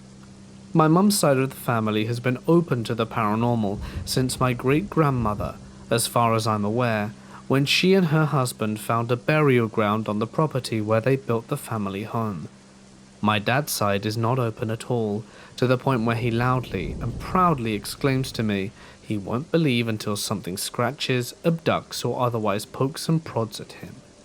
And, as we were about 5 months from going on a trip to Edinburgh and going to the catacombs, he was proclaiming this at least once a day. I assumed that that is what drew the man, not really sure how to classify this thing, as he appeared not long after the daily proclamations started. Now it's important to know the layout of the rooms for this. The house had a straight hallway that ended in my door. While standing in the door facing the hall, my then 7-year-old brother's room was directly on the left. My dad's room was about 4 to 5 feet further up the hall and to the right. It was around 2:30 a.m. when it appeared. I woke up for seemingly no reason and saw the time by the bedside clock. I sat up, and while sitting up, faced my open bedroom door. Standing there in the lit hallway was what I can only describe as this emaciated man. His limbs were too long, too thin, and overall just wrong. It's the only way I can think to describe it.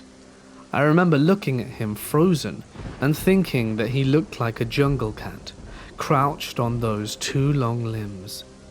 It had thin, oily, black hair that only hung to about chin length. Of all the things that had me terrified about this thing, the stretched skin, predator poise, and too big presence for a thing that thin, all of those things, nothing had my heart stopping like the smile. It was all the teeth, too wide and just reinforced the wrongness of this thing. It never came to my room. It did go to my brother's room that night. It came again to my door for the first 2 nights, round around the same time. It never went back into my brother's room, but it did start entering my dad's room. I remember crying myself to sleep every time I left, terrified that if I left the room, as if my open doorway was not actually anything of a deterrent, it would come back, or it would be able to hurt me again or get me. I remember having my grandmother bring me a bundle of sage and trying to cleanse the house that way after the second night. When it showed up again for the 3rd time, I salted around in and out of the house. I don't know for sure what it was. I don't know if it was corporeal or some sort of spirit. I just know that I am still terrified of it. I have been looking into the crawler, but I'm not sure if it fits its description. Has anyone else ever seen or heard anything like this? I would love to hear. We bought our first home late last year and did not face any issues. We did hear some noises and sounds like the usual structural sounds of wood creaking and thought it was normal for an old house.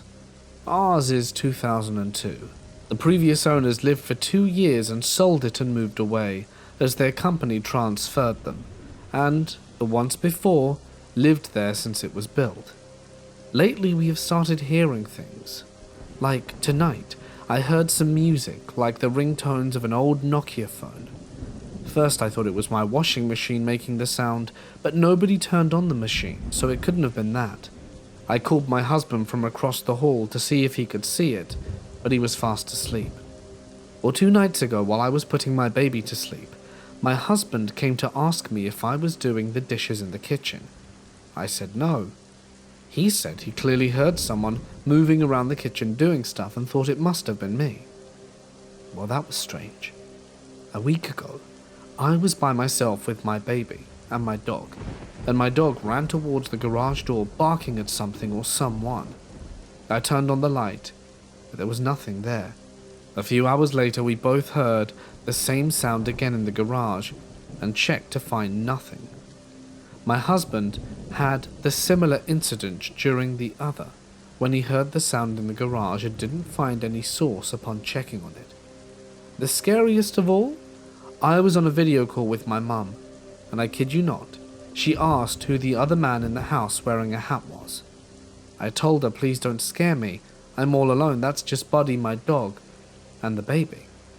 She said she saw someone come out of the garage and walk into the hall.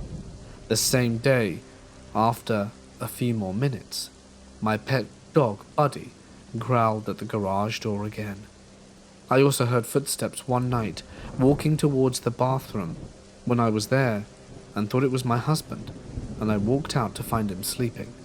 We both heard baby crying sounds in the beginning a few times a week, but then it could have been our baby too, and we're both burnt out taking care of the little one, so didn't think too much of it. The entry from the garage leads to our laundry, which is right across my main bedroom. We are in a ranch-style home, and a garage has an attic, which I'm told is too narrow to do anything with. What do you guys think here? Are we just experiencing auditory and visual hallucinations? Are there phantom squatters, real squatters? I need to know. It's driving me mad.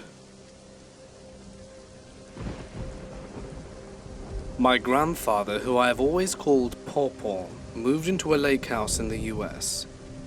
He lives in a not old but not so new 2-story house with a basement and 4 bedrooms. To help you visualize the layout, the stairs lead into a medium-sized living room. Your next option is to either head to the left and down a hallway. In the hallway, there is a closet with a crawl space. This door does not have a lock on it. The room further down the hallway is a bathroom, nothing special about it. If you look to the right of the bathroom, there is a bedroom with a large closet that has a sliding door and mirrors on them. But at the very end of the hallway, there is a storage room. The storage room is always locked, and I have never been inside it before.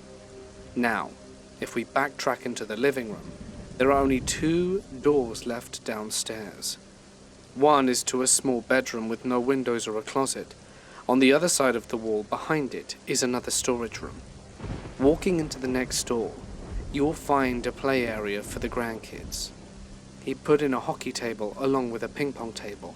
Beside that, there is nothing else. I just mentioned a door leading to the storage room behind the bedroom. The light never works there.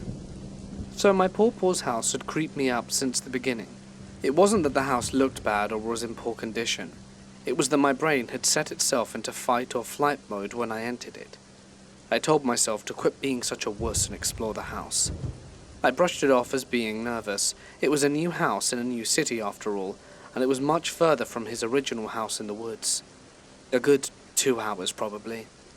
I checked the upstairs out and calmed myself down a bit while my sister ran off to play with my cousins. I finished looking around the first half of his house and made my way down the stairs towards the basement. It was a fully finished basement, but even with lights, it still felt poorly lit, with dark and uninviting corners. I opened the door and peeked into all the rooms until one was left in the downstairs living room, the game room. This room was meant for storage and had no windows. Every time somebody walked upstairs, you could hear a very loud creaking from the bare wooden boards above your head. The lights were a blinding white when turned on, but as soon as you flicked the switch, it is pure black. If you were to put your right hand in front of your face, you would not be able to see it. The game room has multiple metal shelves and game boxes laying everywhere. To finish it off, there is a large ping pong table right smack dab in the middle of the carpet. Being alone in the basement all by myself made me really jumpy, and my senses were all on high alert. A barely audible scratching noise had emitted from the storm room. The longer I sat there, the louder it got, until it quickly exited the room, closing the door behind me. It was impossible for anyone else to be in the room with me. Everybody else was upstairs, and if someone were to enter, I would have heard the creaking above my head. Creepy as hell. Another time during the summer, when the lake water was warm, my cousin, my sister, and I stayed the night to go swimming the next day. We jokingly talked about how creepy the house was and how funny it would be if a ghost were in the basement. All 3 of us decided to bunk out in the king-size bed in the guest room downstairs. After a while of giggling and pestering, all of us said goodnight and cuddled up to sleep. Not even 10 minutes later, I heard footsteps outside my room. My pawpaw had probably come to check in on us. Then, to my horror, I heard loud snoring from the master bedroom. It in fact was not him. I shook my cousin and sister awake to listen, and they all agreed they had heard walking too. My eyes made their way to the bottom of the door, staring at the little crack. You could visibly see feet shuffling back and forth. Before I could grasp, the feet stopped right in front of our bedroom door. I held my breath and lay there too terrified to move. They stayed like that for God knows how long. After a while, they began moving back and forth again. It then got worse. Soft tapping from the wall behind our bed started up.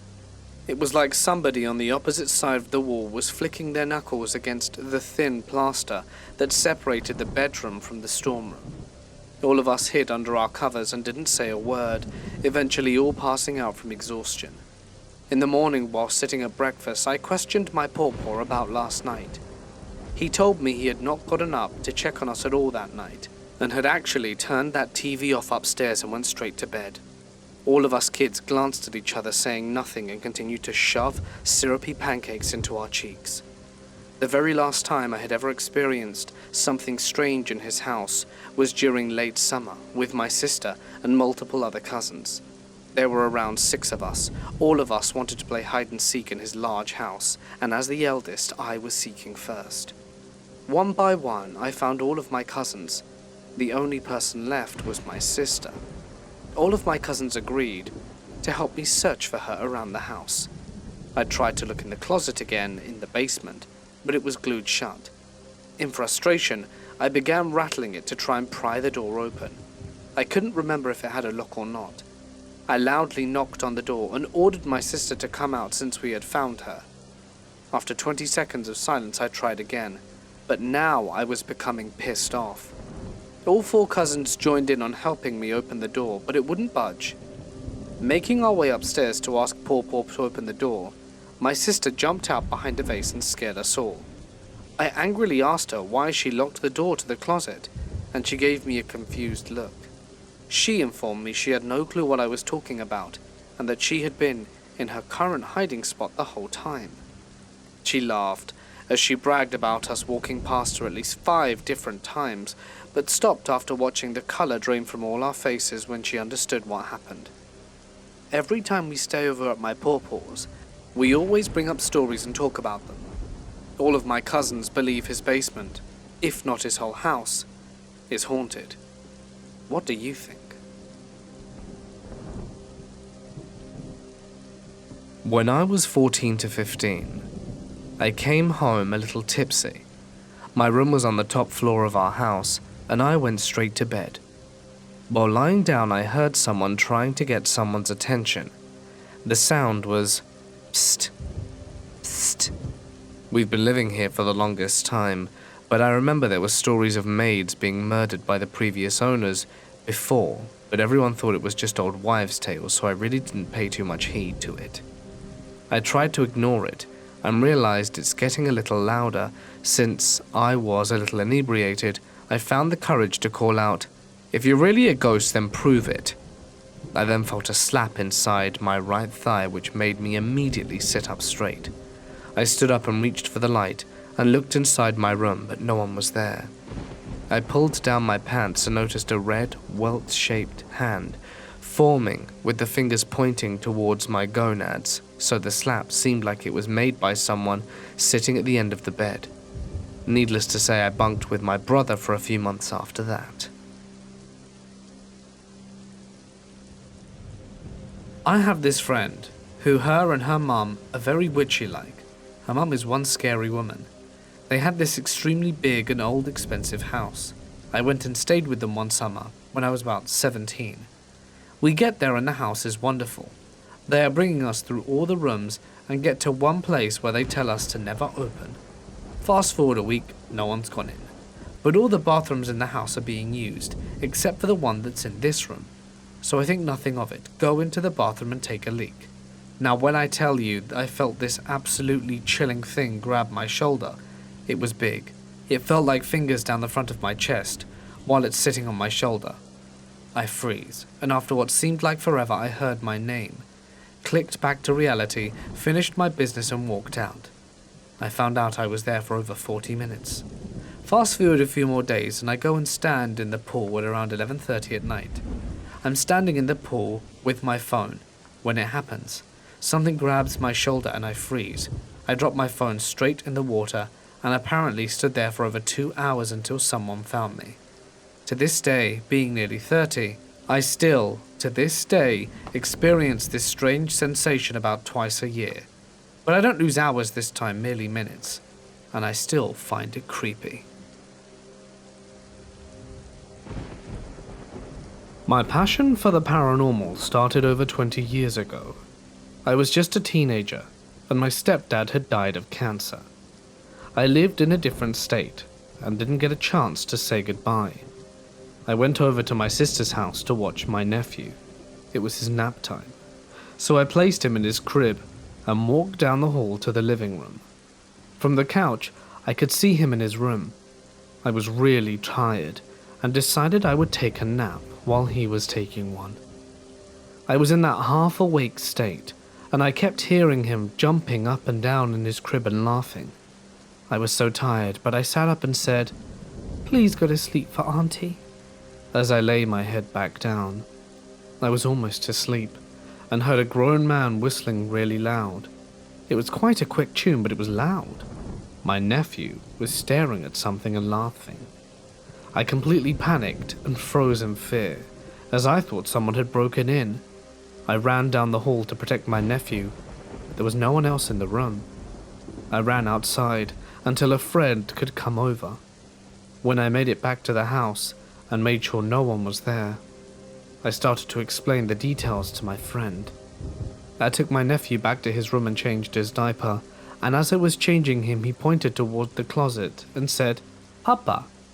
He called my stepdad Papa. This experience brought me so much comfort, knowing that our loved ones are still with us after they pass. For the many years after the experience, I looked for more. I wanted more validation from more experiences and from the experiences of others. In my early 20s, my husband and I had met a couple through his work that seemed as interested in the paranormal as I was. One of the haunted places in my town was the obvious, a cemetery. The cemetery was right next to an asylum and many other state buildings that had well-lit parking lots. My friend and her husband picked me up one night after work to go to the cemetery for our first ghost hunt, as there were many stories about the specific area. It was late, and as we started through the cemetery path, it felt as though there were spider webs brushing across my face. Not much happened for a while until we walked to the path backing towards the mausoleum. There were trees and ivy, with a small dirt hill that had a little path, with nothing more at the end but a chain-link fence. On the other side of the fence was one of the state buildings with light coming from the parking lot. My friend and I noticed what we thought was a security guard walking along the chain-link fence on the cemetery side. With the light from the parking lot and the darkness from the cemetery, I couldn't make out features other than his bulky uniform and hat. He wasn't facing me and was pointing a flashing light towards the ground, swaying it back and forth as if looking for something. I was at the top of the ivy path, looking down towards him, waiting to be busted for being in a cemetery past dusk. He made an abrupt stop, did a military about-face maneuver, and raised his flashlight at us in a mechanical motion. I still saw no features. I knew by the movement it wasn't a security guard. I never thought, when I saw my first ghost, it would look so solid and real. I honestly didn't know what else it could have been. Although a little jarring, it was the experience I was looking for. I will always have a passion for the paranormal, as I know from experience, there is so much more out there that we still don't know about. I need to give you some backstory for the house. It was a first home for a couple with no kids. The wife lived into her mid-50s, and the husband lived into his 80s but passed away while abroad. The information on their character or reputation as people is not there. 30 years ago, my parents bought a house that was 100 years old, detached, and a good distance from the next neighbor. Suburban, but also a bit away. Before they moved into the house, the neighbors were having work done, and our house at the time was forgotten and derelict. The builders said to the neighbors that they saw their elderly neighbors walking down the garden arm in arm, and it was very sweet. The neighbors were quick to inform the builders nobody had lived there in over 14 years, and that wouldn't be possible. Mum and Dad and I moved in with my 2 older brothers, and things started to happen. Nothing malicious, more a cheeky way, i.e. objects around the house would go missing and then reappear in the most bizarre places, footsteps above, doors shutting, footsteps running up and down the stairs. These are, to name a few, and very minor details attached to them. If you're in the house alone, you hear what could only be described as someone dragging a piano from the attic, dropping it, and repeating it, getting louder until you have to leave the house. With all of this happening, My dad was a solid non-believer at the time. I guess most would say it was sleep paralysis. However, this happened a few nights in a row, and my dad would see an elderly gentleman with loads of crates in his face standing at the end of the bed. My mum loves the DNA and history stuff, and found out the husband who lived here before passed away abroad and had acne very bad, causing severe scarring on his face. Anyway, trying to cut a huge story very short, this stuff happened up until my mum and dad divorced. Dad stayed in the house and extended it, and things stopped happening. So much, and then gradually it was nothing. Fast forward 15 years later, and I live here along with my two brothers and their own families. The house is fairly big and open plan, so it doesn't like we live upon each other. 4 months ago I was home alone, and my bedroom is situated downstairs opposite the stairs. I heard someone running up and down the stairs constantly about 5 times, but the last time never coming back up. Reminder, everyone was not in the country, not possible for it to be a family member.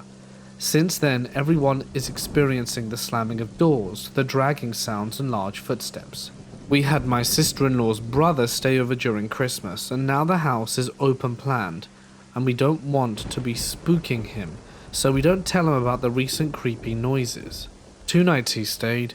He told us the first night he heard dragging and loads of footsteps above him, not possible, and the second, someone was going up and down the stairs so much he had to check if it was one of us. So in all, there is around 7 of us living there, and everyone is hearing the same dragging and awful sounds, from family to guests. I've heard the thuds, and truth be told, it's made me a believer. But I don't understand why I'm not hearing the dragging noises but the family are, and also, why has it started again after so many years? I really wish I had some answers to this. I believe my house is haunted, and here is the story. About 5 years ago, we moved into the current house, and when we did so, we were informed by the previous owners that someone had tragically passed away in the house due to lung cancer. Well, that was good to know. About every night, once we moved in, we would hear a peculiar banging on the walls. It really freaked us out. As you can imagine, we tried to investigate but never found a thing.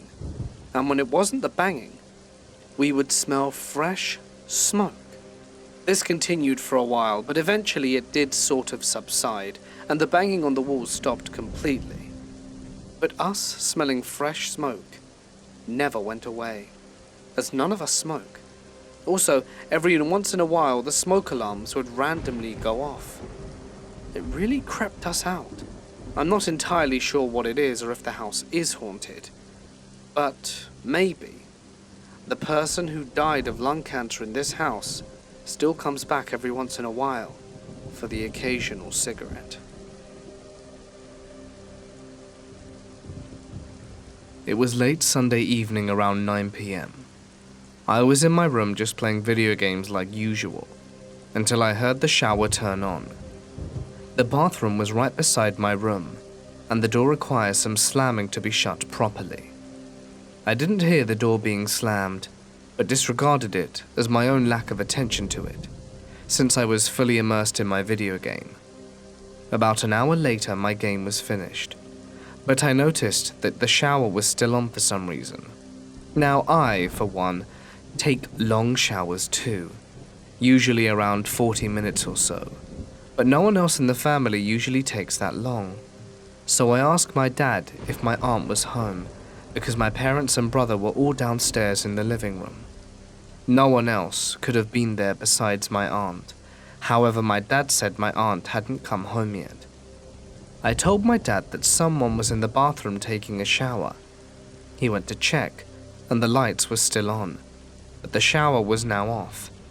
We knock on the door. Once, twice, no answer. He opens the door and there's no one there, not a single soul. My dad thought I was pranking him, but I told him I wasn't. He still doesn't believe me. Who was there? How did the shower turn on? Why were the lights still on with a closed door? I'll never know the answer to these questions, but to make it even creepier, I dreamt about a dark figure with glowing eyes standing at the top of the staircase that is on the same floor as the bathroom, and the room beside mine always has a slight cool breeze circulating in there. I'm a 19-year-old female. I live in a small town in South Carolina.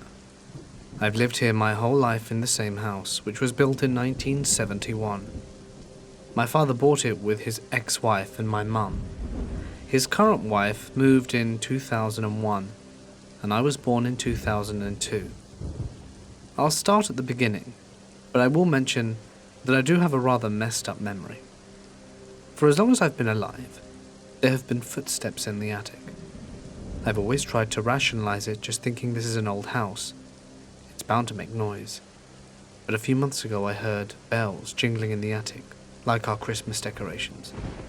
It was above the bathroom, and the footsteps are usually above my room, which is right next door. I told my dad about it, and he went to check for animals, but couldn't find any. Couldn't even find a place where they have gotten in. He told me I was hearing things and probably needed to go to bed, so I did. Then I started hearing what I could only describe as footsteps coming from inside the wall.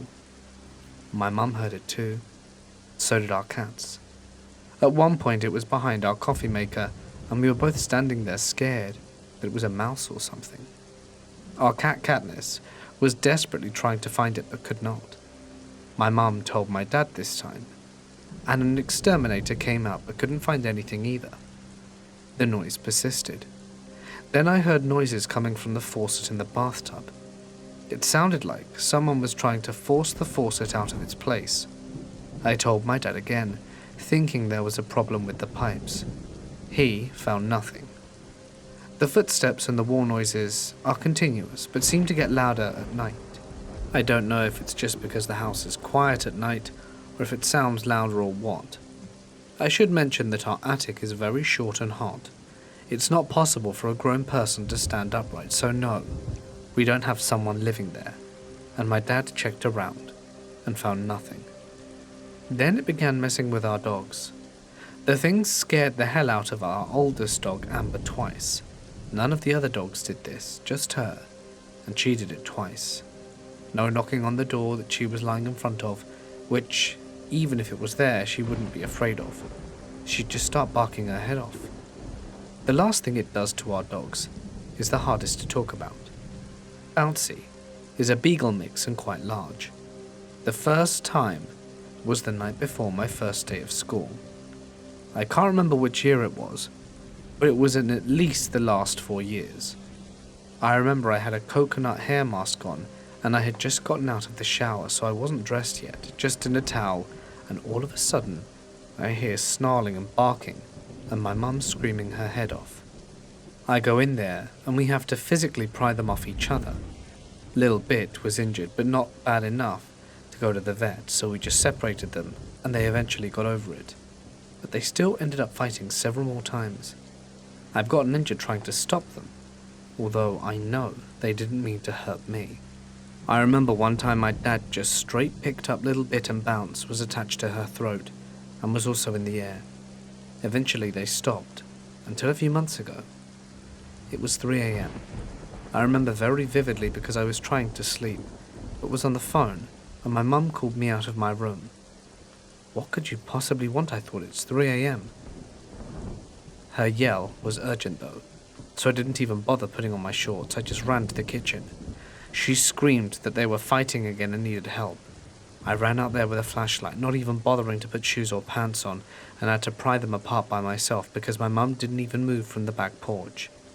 At one point, I even hit Bounce in the back with a flashlight because she just wouldn't stop, and I couldn't separate them. I was screaming for my mum, and I'm surprised I didn't awake the neighbors with how much noise was happening. It's terrifying, seeing two animals you love dearly trying to kill each other. I eventually got them apart and held Little Bit back. Oh, by the way, earlier the other day Bouncy had come inside with blood on her butt, but we didn't know from what. My mum just called Bounce up to the porch and let her in, and Little Bit was standing there. And when I tell you that I've never seen her look like that, It looked like she'd reverted to, I don't know, primal instinct. It's like her personality and sweetness just drained from her, and I was reminded that day that she was an animal. My mum woke up my dad, and he had the audacity to be inconvenienced. I don't have the best parents, but that's another story. My mum decided that this was the last straw, and one of them needed to go, so we ended up taking Little Bit to the SPCA. But don't worry, we know she was adopted and is fine now. This is just the prelude. The first experience I remember was actually with a friend. I was in middle school, so around 4 to 7. I would go with my friend, this girl Kaylee. She lived down the street and would often come over to my house after school and would sometimes stay for dinner before walking back home. That day was one of them. We had been in my bedroom that I shared with my older sister Tori. Not sure where she was, but she wasn't in the room. My grandparents had this bench filled with toys that they needed to get rid of because we were older and no longer used it. So we were allowed to pick up some stuff and brought those things along with the bench home. One of the things I picked out was a Scooby-Doo stuffed animal. Apparently it was called the Fright Night Scooby stuffed animal. A flashlight was attached to his hand, and whenever you turned it on, there would be a ghost shadow on the light, and he would say something like, "Cover my eyes, too scary," in his iconic Scooby voice. At the time, it was turned off with no batteries and was purely decorative. It had been sitting on the floor in front of my sister's bed, which is on the other side of the room on the door. Me and Kaylee were called for dinner, so I let her walk out of the room before turning off the lights. And I kid you not. This thing goes, "Turn the lights back on, too scary," at the exact same time. Me and Kaylee run out the room. I didn't even shut the door and was screaming about how it just spoke. My parents don't believe me, of course, so we ate. Kaylee went home and I ripped the wires out of that thing and threw it away. My sister moved out when I was 11. I'm 19 now and have our room to myself. It's a strange shape. It's a box, but they didn't finish one wall, so there's a little bump out area. For the longest time my bed was in that little nook. We had bunk beds that were in the nook. Then we had custom beds built by my dad that were like loft beds, and mine was in the corner. Now I have a proper bed that's too big for it, so I have a desk there with my makeup. The bedroom door is next to where the wall of that desk is on, if that makes sense. The door is across from the desk through my closet. And one day I was sitting there doing my makeup when from the corner of my eye I see a dark figure. I immediately jump thinking it's my mum who had snuck into my room without me noticing, but my door is squeaky, so there's no way I wouldn't have heard. I slowly turn around and then lean around the corner. The door is closed. No one else was in the room. I'm looking around, startled at what the hell I just saw. As I'm scanning the room, I see a black hand come from the wall or the floor directly in front of the door. It had a piece of paper on the floor, so I figured it just blew up, and saw the shadow. So I returned to do my makeup. I take some pictures, take it off, and sit back down on my bed, which is across from my desk in the corner of the room. Then I noticed the paper moved in time, but it didn't explain what I saw standing in the middle of the room. Now for the latest thing. I have a weird sleeping schedule, as I'm unemployed and not going to school. Yesterday I woke up at 2 a.m. My dad left for work at 4 a.m. as always, and my mum went to bed around 3 a.m, so I had the house to myself. I woke up, had some leftovers, got something out of the cabinet but left it open because I knew I had to put the thing back, so what's the point? Everything is squeaky, even the cabinets, and I'm standing at the microwave, ironically right next to the coffee machine, and turn around to put it back, and the cabinet is now shut. Now I know I have a bad memory, but I never close them. I don't unless they're low to the ground where my cats can get in. So how did it close? And I would have heard it if I'd have closed it. While I'm eating, my mum screams for me and sounds absolutely terrified.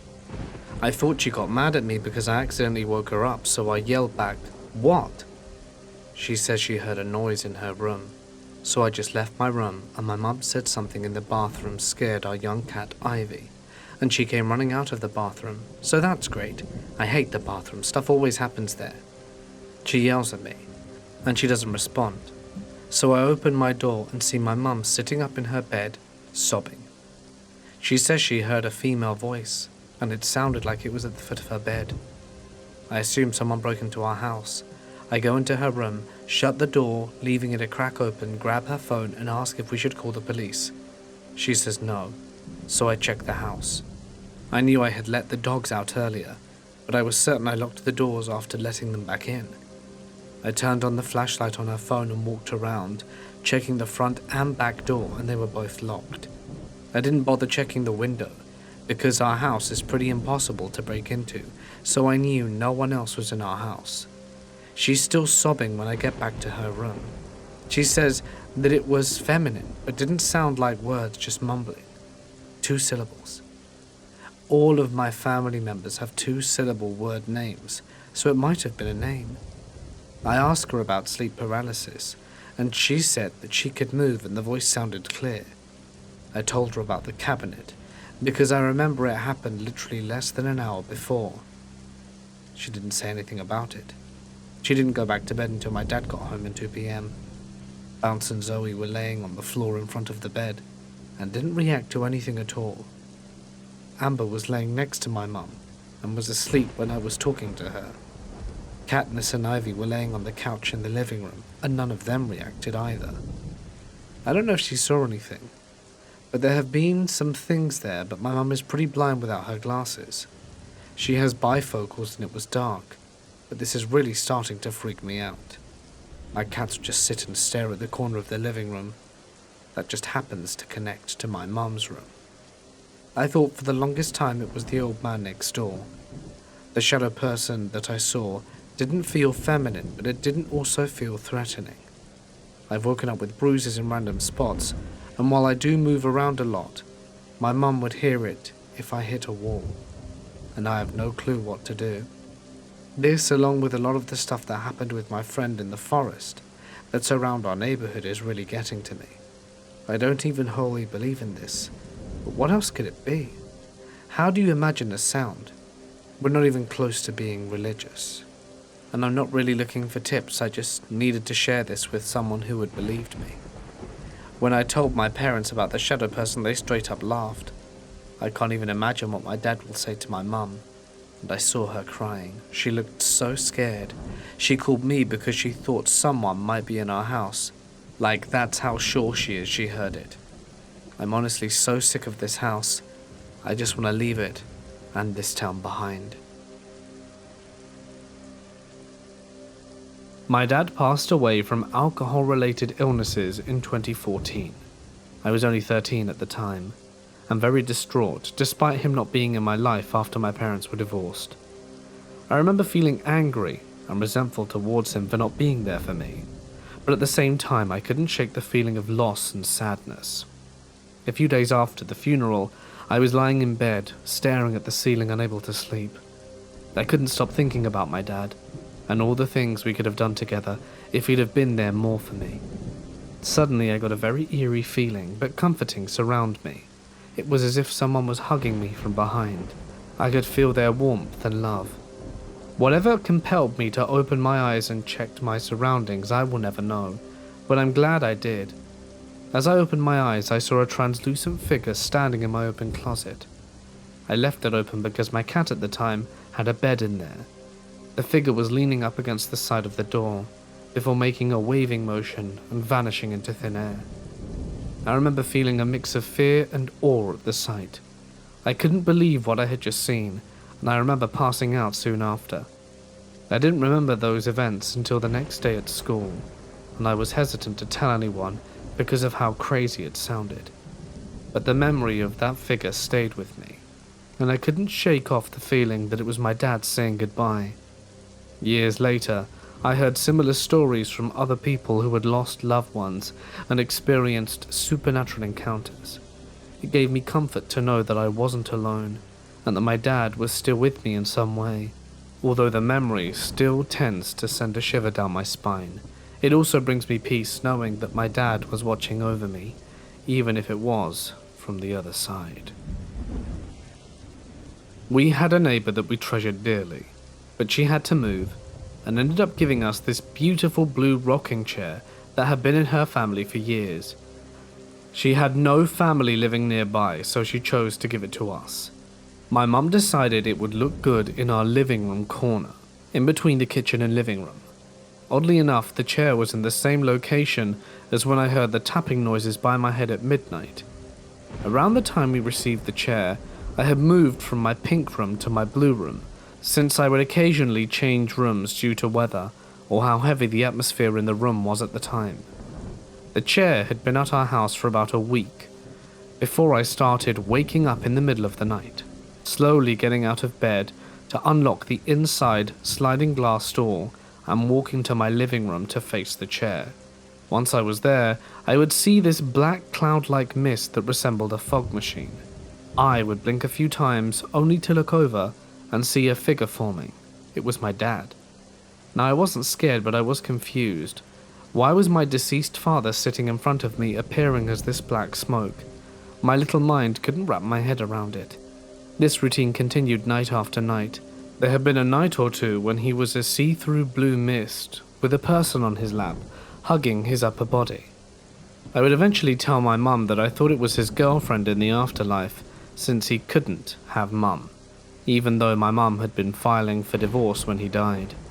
Originally, I hadn't planned on telling my mum because she was more scientific.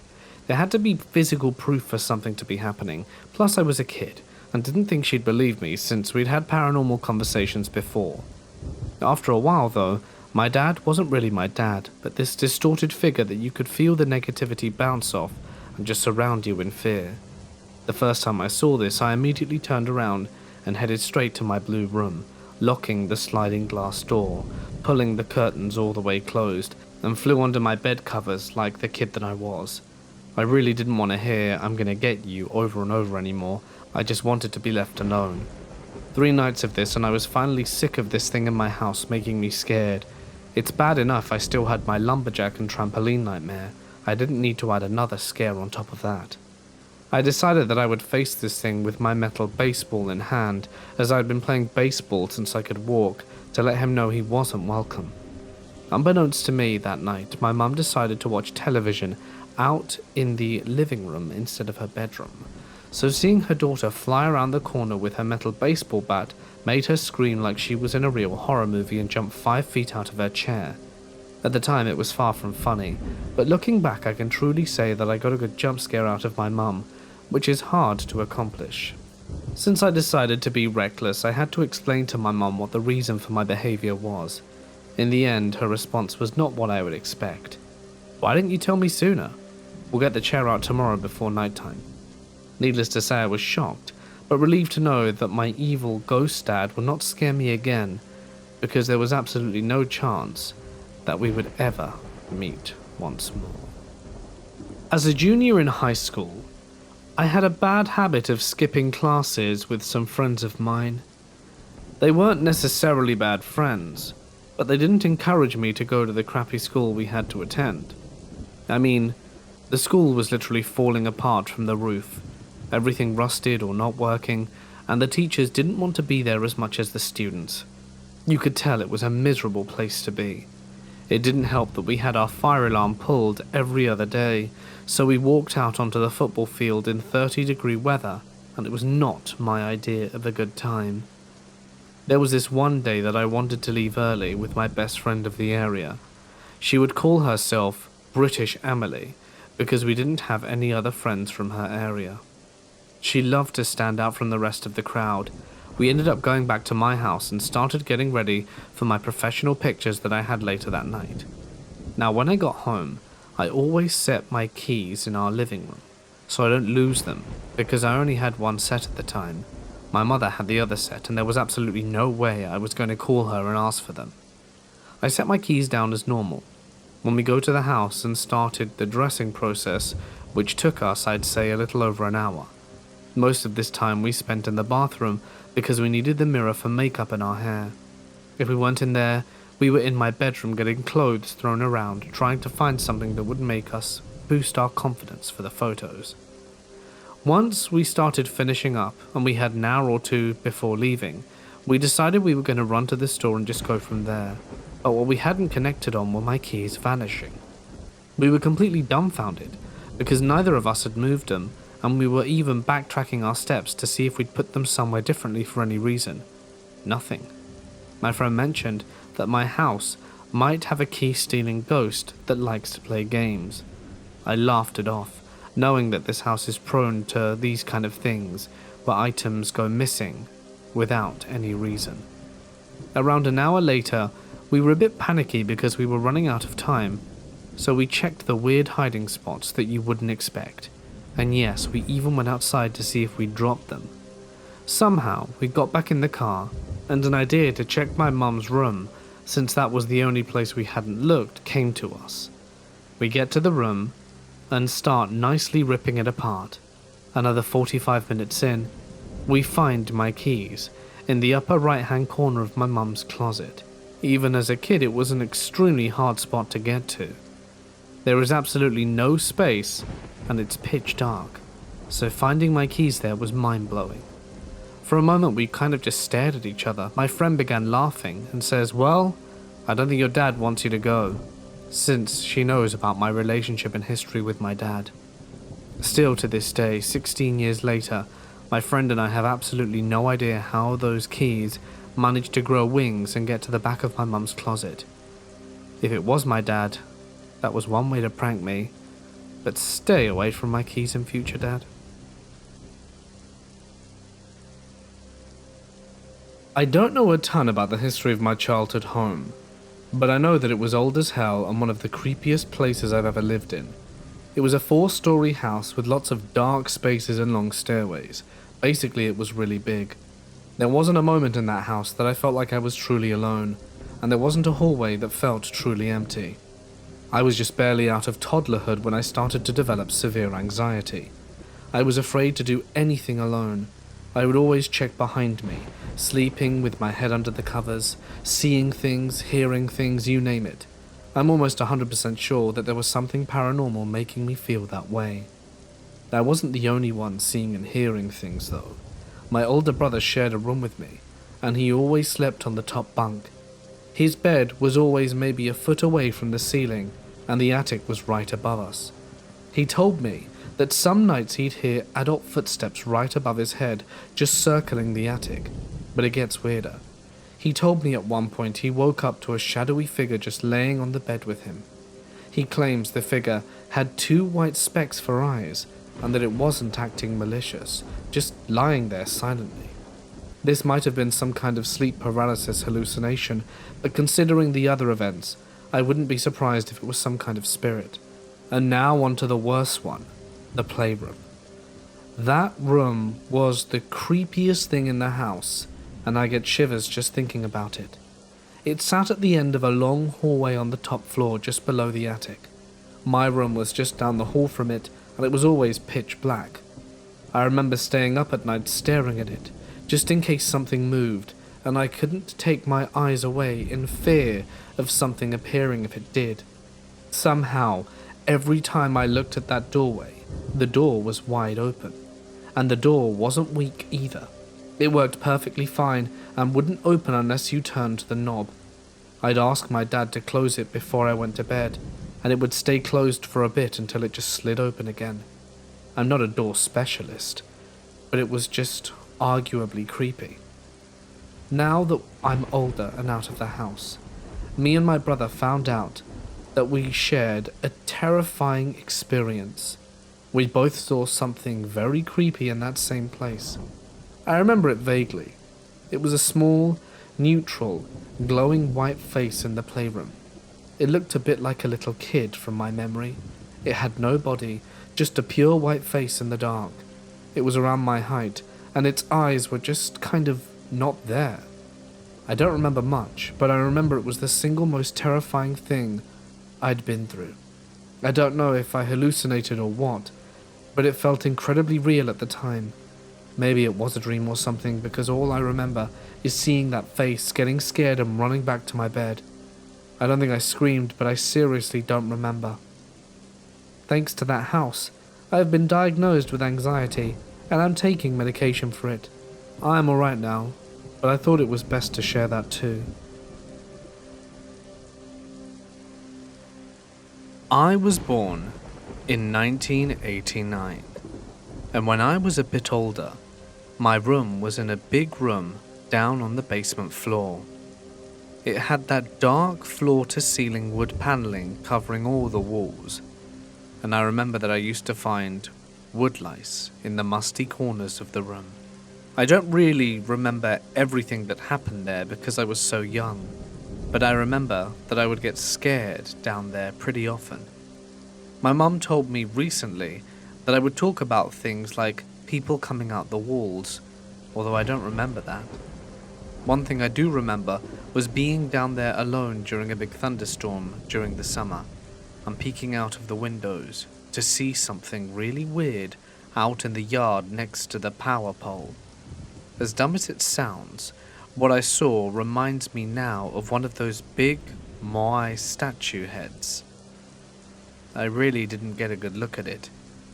Another time, something I don't really recall scared me so much that I do remember desperately trying to open the door and screaming my head off for my parents, although for some reason I couldn't do it. Most likely I was just so worked up that I accidentally locked the door somehow. But I also remember something very similar kept happening in my other bedroom a year or two later. Real or imaginary, all that stuff scared me to the point that eventually my parents had to ask my sister to switch rooms with me. Her bedroom was upstairs and right next door to where my parents slept. And although it was smaller, it was not as scary and still more than enough space for a little kid. But the weirdness was only starting. The first salient event that I can recall with certainty took place in the spring of 1995. My grandfather had been a smoker since childhood in the 1920s. His favourite were unfiltered Camel cigarettes. You could see him with one in nearly every photograph we have of him. As a consequence of this habit, he developed lung cancer in the early 90s, and had half of his lung removed to try and halt the progress of the disease. It didn't work. The cancer spread to his liver, and eventually his brain, and he died right around Easter of 1995. I still remember how devastated I was when my parents told me what happened, as we had been especially close to one another, and I think I might have been his favourite grandson.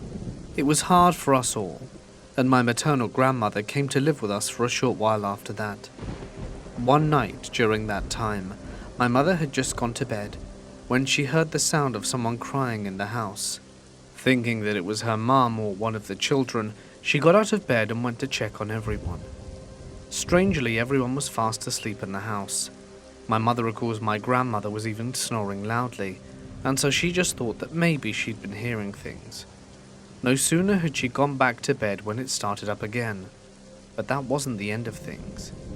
The day of the viewing came, and I still remember playing the infamous Festa quest for the NES before that, and getting to lay inside of a funeral coffin down at the funeral parlor.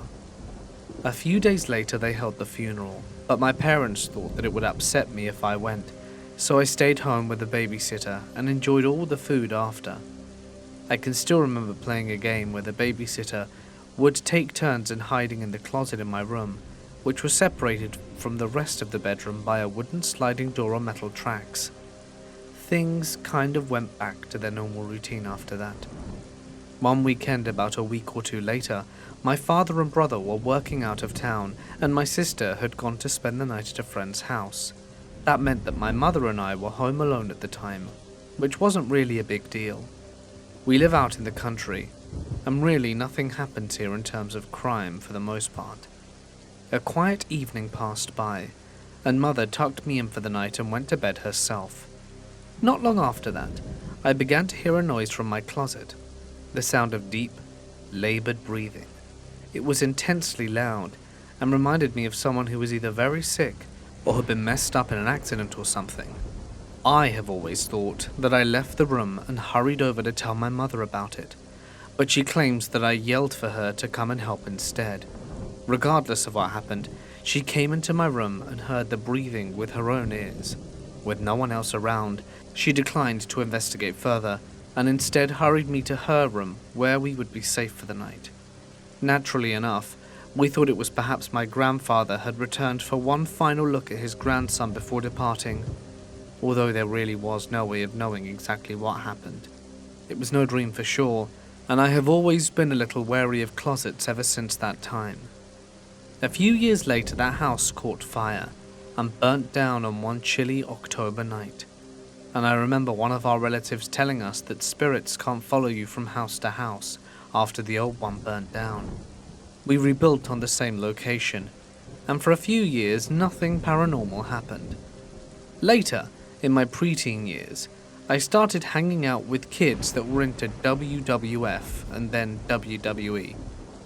That was a huge time for professional wrestling. After a slump in the business in the early 90s, the Attitude Era was in full swing, and there was nothing more exciting for a 10-year-old boy to watch on cable television. I would stay up for Raw is War on the tiny TV my parents bought me for my birthday, and would then go to sleep. One night, in either 1999 or 2000, I had just finished watching wrestling for the night, and had just pressed the power button on my remote control when something unbelievable happened. As the light of the television flicked off, I saw the dark form of a human being standing right beside my bed. It was rather thin and short by adult standards, and might have been about 5 feet in height at most. In a panic, I mashed the power button on my remote to turn the TV back on to see what it was. Although it took a few seconds to switch on, it felt like an eternity. When it finally did, there was no one there. Something else unusual happened around that time. Back then, we didn't have as many channels as we would later, and I think they would have only gone up to around 60 or 70 at the most. My TV could get twice that many, but the rest was static, which took forever to slowly flip through to get back to channel 2, if you were too lazy to punch in the number on the remote. I don't know why, but as I browsed through channel after channel of snow, I said to myself, you know what, screw this, and turned my TV off to go do something else. As the screen began to blink off, as I pressed the power button, I saw something that frightened me deeply. In the static, I saw the perfect head, neck, and shoulders of a human being. It looked like the opening part of Plan 9 from Outer Space, where you can see Criswell sitting in the background in the darkness, and I was pretty freaked out by this. I turned the TV back on quickly, and then off again, to see if the image would return, but no matter how many times I did so, it never did. You might say it was just a coincidence, or my eyes playing tricks on me, but after the other incident, I wasn't so sure. Nothing much happened until 2007, when my maternal grandmother moved into our finished basement/family room in a sort of hospice situation. She had a bad heart and a pacemaker, and had been in the hospital many times before, and due to various problems related to her worsening cardiac issues. My mother and I spent the most time taking care of her, and one January day, she died on the couch, which we still have down there. It was sad because of how close we were, and due to the fact that I was the one who was home when she finally died. And although I felt, and still feel, really guilty about it, there really wasn't that much anyone could have done anyway. I'd like to mention that for most of my teenage years and 20s, I didn't think nor care about ghosts, and developed a hard-nosed, materialist mindset for the most part. Fast forward to 2015. I was pretty much a neat loser at that point, living in the rebuilt version of my childhood bedroom, and had been up all night reading about Warhammer 40k and browsing 4chan. At around 4 or 5 in the morning, my mother had gotten up to begin her morning routine before going into work, and I went to say hello to her and see what was going on. It was a glorious pre-dawn autumn morning, with a warm breeze carrying the sweetness of the fallen leaves, along with everyday draft. I had a few wine-flavored cigarrillos with wooden tips left over, and decided I would take my dogs to pee while I smoked one and enjoyed the morning air. I left my computer running and the desk lamp on and headed out. My mother had already busied herself in the upstairs bathroom, for her long hair and makeup ritual, and my father and brother were still asleep. Making my way outside with our 2 dogs, I stood beneath the big plum tree in our front yard and lit up my cigar while they ran to do their thing. The sky was amazingly clear, and a huge patch of stars around the zodiac belt gleamed above me in the darkness. It was as perfect as you could ask for, except for one thing. I suddenly noticed the silhouette of a human being standing at the double-hung windows on the eastern end of my room. The Venetian blinds were down, and whoever was up there was perfectly backlit by the desk lamp on the other end of the room. It made me think of Sherlock Holmes in the story where he puts a dummy by his window to trick an assassin into shooting at it, and without really thinking, I assumed my mother had gone into my room for something. The silhouette of a human figure was plain as day, standing motionless at the blinds for a few moments as I watched it. I then felt like whoever was up there was watching me, although it didn't really click until later how dumb that would be.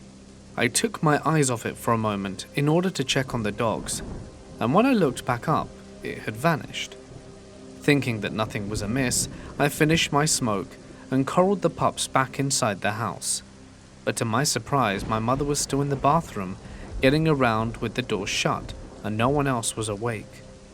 My room was quite empty, and when I knocked on the bathroom door to inquire whether or not she had just been in my bedroom, her annoyed manner upon being interrupted immediately told me that I was asking a stupid question, even before she could answer in the negative. The more I thought about it, the weirder the whole thing seemed. Whoever had been in there had been standing so close to the blinds that their nose must have nearly been touching them, and they had not bothered to part the blinds to peek through them like a normal human would have. I guess you can say that they also could have just been standing with their back to the window, but that would have still been weird. So who was it? Skip ahead to 2019. I don't think I need to tell anyone hearing this how chaotic things were that year. So much fear and anxiety and tumult. On top of it all the stuff, strange events and such were taking place at my house. Nothing major at first. The door to our laundry room down in the basement slamming shut on its own, which never happens even during the great storms of springs and summer, and the upstairs doors will if they are open. And reports of unknown voices in the house. My mother was the first to mention that she had thought she heard a man's voice saying her name from down in the basement, or in other parts of the house, although I myself never heard them at that point. After all, that happened to me, and I was willing to believe her and give her the benefit of the doubt, but I think everyone just kind of wrote them off as being strange and unconnected events. Nothing happened to me directly until the memorable day of the 27th of November 2019. The day after Thanksgiving was on a Friday, and at the time I was working at our family's construction business. I had eaten well the day before and gotten a lot of sleep, and was feeling pretty good even though I think we were working all weekend to catch up on our schedule. By a little before 8 AM, I was ready to head to work with my father and brother as I usually was, but by an odd turn of events we were delayed that day by the failure of our water system. Our house is out in the country and draws all its water from a well, and that whole arrangement can be pretty finicky when it decides that it wants to act up. That day my mother had been taking a shower when the well pump chose to kick off, and so she was left there standing in the bathtub covered with soap while we scrambled to heat up water for her to rinse off. There really wasn't much for me to do, so I settled down on the couch to watch TV while I waited for them to finish up. A bit later, my brother came in and joined me, and after a few minutes his dog started to groan and make a fuss like he does when he wants to go outside. My brother stood up to go over and take him out. His movements caused my eyes to pan to the left. Just as they did so, I saw the most unnatural sight indeed. Out in the kitchen, right near the ceiling, some kind of silver orb, like the golden snitch from Harry Potter. It was floating near the skylight towards our staircase. I only saw it for about a second. I swore it was metallic in color at first, then kind of changed a bit to the sort of blended pinks and silvers you see in the sky when the sun's coming up. Like it was kind of bright or lit up inside. I can't really explain it because I've never seen anything like it for the rest of my life. To make things stranger, it changed forms. Our house has pretty high ceilings on the first floor, so I would say it was flying about 7 or 8 feet up at that point. Suddenly, without landing or flying downwards at all, it instantly transformed into a big dark shape on the floor, and it was about 4 to 4.5 feet in height, and was somewhat of a pointed cylinder/pyramid shape, rather than bipedal or quadruped. The best thing I can compare the shape to is an actual reference of tentacles from the game Maniac Mansion. Although it did not have suckers on it or any features at all, it was just a deep and shiny black, like some kind of rubber, like when you put a whole bunch of plastic on fire and burn it up. It was solid too, because I could see the light from the big window behind reflecting in it. When it changed forms, it didn't stop moving or lose momentum at all, and propelled itself smoothly forwards, and then to the right down of the basement steps, just like a train on a set of tracks. I was so shocked with what I saw that I sprang out from the couch and yelled out, sort of loping after it. I followed right behind it down to the basement, thinking I was about to confront a very strange intruder, but it was all calm and peaceful down there.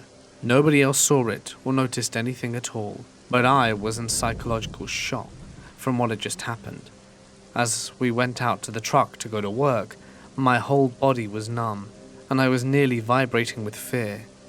I couldn't think of anything else but of what had just happened, like I had survived a plane crash, and I chatted mindlessly about the shape of the flying silver orb, and was just in tatters for the rest of the day. When I got home that night, I couldn't sleep well for days, out of fear of whatever it was may be coming back again and shows up in my room. It was a good while before I could even begin to consider sleeping without all of the lights blazing, and I started to pray to God and Jesus Christ to protect me from whatever that thing had been. Combined with everything else that happened, everyone else except my dad was getting pretty freaked out, and things didn't stop there either.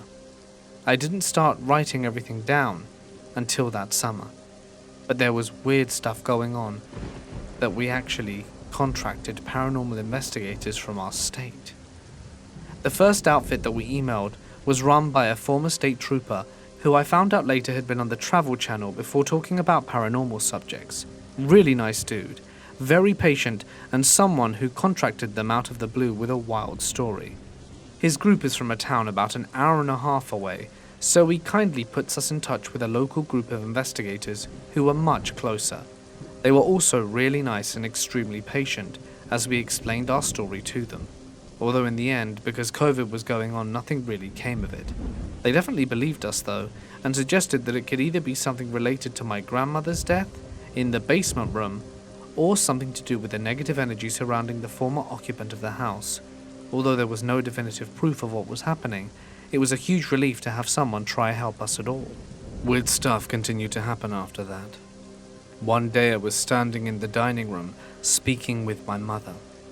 I watched as a 3x3-inch basket that was filled with decorative gourds and pumpkins lifted one end of itself off the buffet table that it was sitting on and slammed back down.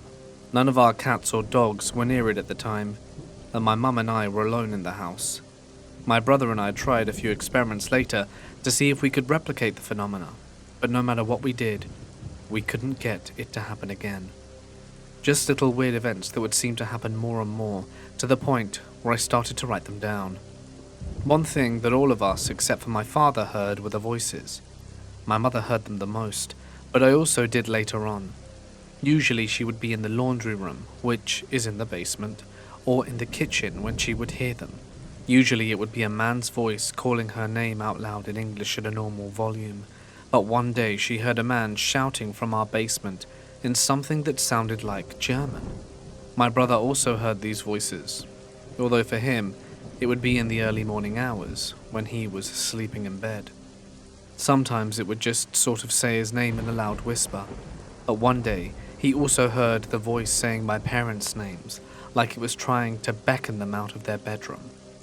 I also heard voices wake me up when I was sleeping, although to me they sounded female at first. A couple of times when I was home alone, I woke up to a woman calling my name and would say, "What?" thinking that it was my mother. Invariably, there would be no one when I would check outside my room. One day I awoke to a harsh voice telling me to get up, like it was mad at me for sleeping in, although I don't know if it was a man or woman at the time. Probably the weirdest time of all was when I heard it while I was awake in my bedroom at night.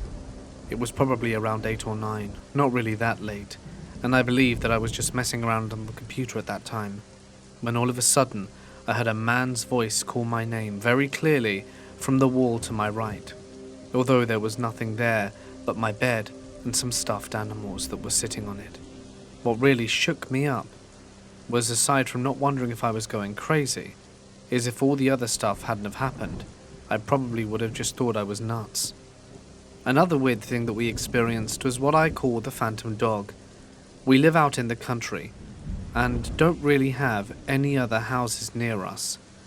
So, aside from our own dogs, it's really rare to hear or see any others. Neither of our closest neighbors had dogs during this period either. My brother heard this more than any of us because he spends most of the time downstairs. It sounded like a dog barking, but not like it would if it were actually inside. Instead, picture yourself in a gigantic tunnel, with you at one end and the dog on the other. By the time that the sound gets to you, it's kind of echoey and muffled, and that is exactly what this was like. Then I heard it. I could swear that it sounded like it was coming right out of the empty space in the walls above my front door. My brother and mother described hearing something that sounded like the same thing, and I believed them. My brother also has his own ghost sighting, although I don't know what date this happened. It was definitely in the late spring or summer, as I was outside in an Adirondack chair in the yard reading while he was inside. It was just a normal day until he came out hurrying out the house and beelined straight to me. I could tell right away that something was wrong by the pallor of his face. He was as pale as a sheet of paper, and I was preparing myself for terrible news, like my parents had been in an accident or something. Instead, he told me he'd been downstairs in his bedroom with the door open, and he'd seen an adult man walk across the doorway and disappear into the family room. The place where the man had come from was a solid wall with an old gun cabinet in front of it, and it's absolutely impossible for him to have come from anywhere else down there. When I asked him about it, my brother described the man as wearing some kind of dark old-fashioned coat with buttons on the sleeve. If you had seen his face, how flabbergasted he was by all of this, you would have believed him too. On the 30th of July 2021, my parents were getting ready to go to see the Guns N' Roses concert in Hersey, Pennsylvania. There are 4 of us that live here. My dad had gone into town to run errands. My mother was packing a suitcase in her second-floor bedroom. My brother was down in his room on the basement level, and I was taking a shower in the second-floor bathroom. Now, our kitchen on the first floor and our bathroom on the second floor share a wall, even though they are on different stories. The shower above and the oven and storage cupboards below both sit on opposite sides of a concrete divider, so if someone is frying bacon on the stove, you can smell it perfectly well in the bathroom. I was just showering normally when I heard what I thought was someone rooting through the storage cupboards down in the kitchen. The ones on either side of the oven are stuffed to the brim with pots, pans, and baking sheets. So if you're digging through them, you're going to make quite a racket. Sometimes when you're looking for a colander or a special pan, you might have to hunt for a bit. So at first, I thought it was just my mum searching for something and didn't pay attention to it. What made me suspicious was the sound actually became louder, like someone was really digging through the cupboards, with some intensity. I thought that someone was ripping the kitchen apart at first, but after a moment, the discordant babble of sound was replaced by one of metallic repetition. All I could think of then, and now, was that someone had taken our heavy purple Rachel Ray Dutch oven and was smashing it repeatedly against the wall with considerable force. It sounded like a monk tolling the hours on a big bell. At first I was unconcerned, then I was annoyed, then I was quite curious. What was sounding? After a while it stopped, and I finished my shower in peace. After I dried off and put clothes back on, I was quite surprised to see that my mother was still in her room, packing upon my exit. She asked me right away if I had called her name, to which I replied, no. I asked if she'd just been in the kitchen doing something, and she told me that she had been in her bedroom the entire time. As I went downstairs to see what was going on, I saw my brother coming in the front door. He had gone outside to smoke a cigarette, and when I asked him if he had called my mum's name, he said he hadn't. When he'd been downstairs in his bedroom and getting ready to come up for a smoke, he said he heard someone making a racket in the kitchen. When he came upstairs to go out, there had been no one around, so he assumed that my mother must have been looking for something and then left before he got there. It is 100% impossible to go from the basement to the front door to our house without getting a very clear view of the entire kitchen, and combined with the fact that no one else was around, made it a very strange incident indeed. Nothing in the kitchen had been disturbed, nor was out of place. The next story happened on the 2nd of August, 2021. It really shook me up. That night, I went to bed after everyone else in the house had fallen asleep, and no sooner had I settled into bed and started to relax that I heard the familiar sounds of someone knocking on my wall. Now my parents' bedroom is right next door to mine, and sometimes when my parents are in bed, they will knock on the wall to get my attention. I've heard them do this enough that when I first heard the knocking I said, "What?" out loud to see what they wanted, only to be greeted with silence. Suddenly I realized that the knock had not come from the wall that led to my parents' room, but instead had come from the unoccupied supply room on the northern face of my bedroom. I was instantly awoken. I knew that sound, and was up, staring into the darkness. What made things even crazier was the sound had not come from the middle section of the wall, where a normal person would knock, but instead on the wall like they were standing on tiptoes to reach up to that height.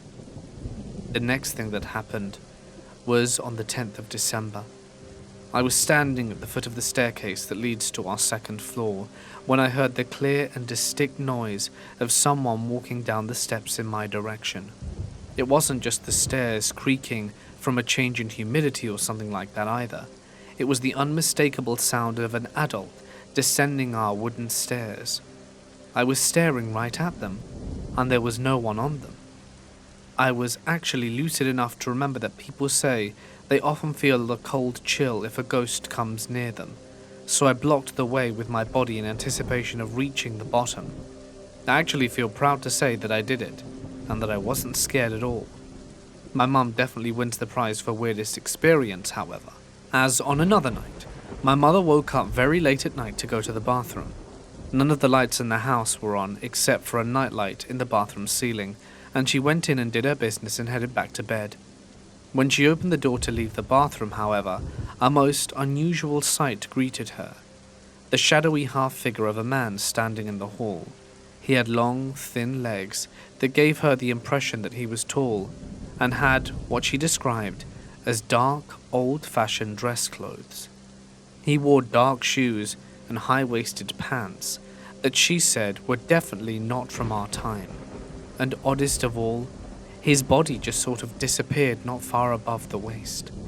The man was standing right in front of the dog bed in the hall, with his feet pointing at the door while our old Labrador retriever was sleeping peacefully, and the man vanished as soon as he saw it. I was actually awake at the time and playing Team Fortress 2 in my bedroom, and I remember hearing my mother get up and go over to the bathroom right when it happened. Within a few minutes my game of Dust Bowl finished, and I went out to get a drink and use the john myself.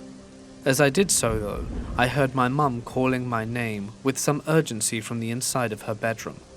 I went to see what she wanted, and she repeated to me in the most astonished tone exactly what I just said. If my game had finished earlier, maybe I would have been the one to see him.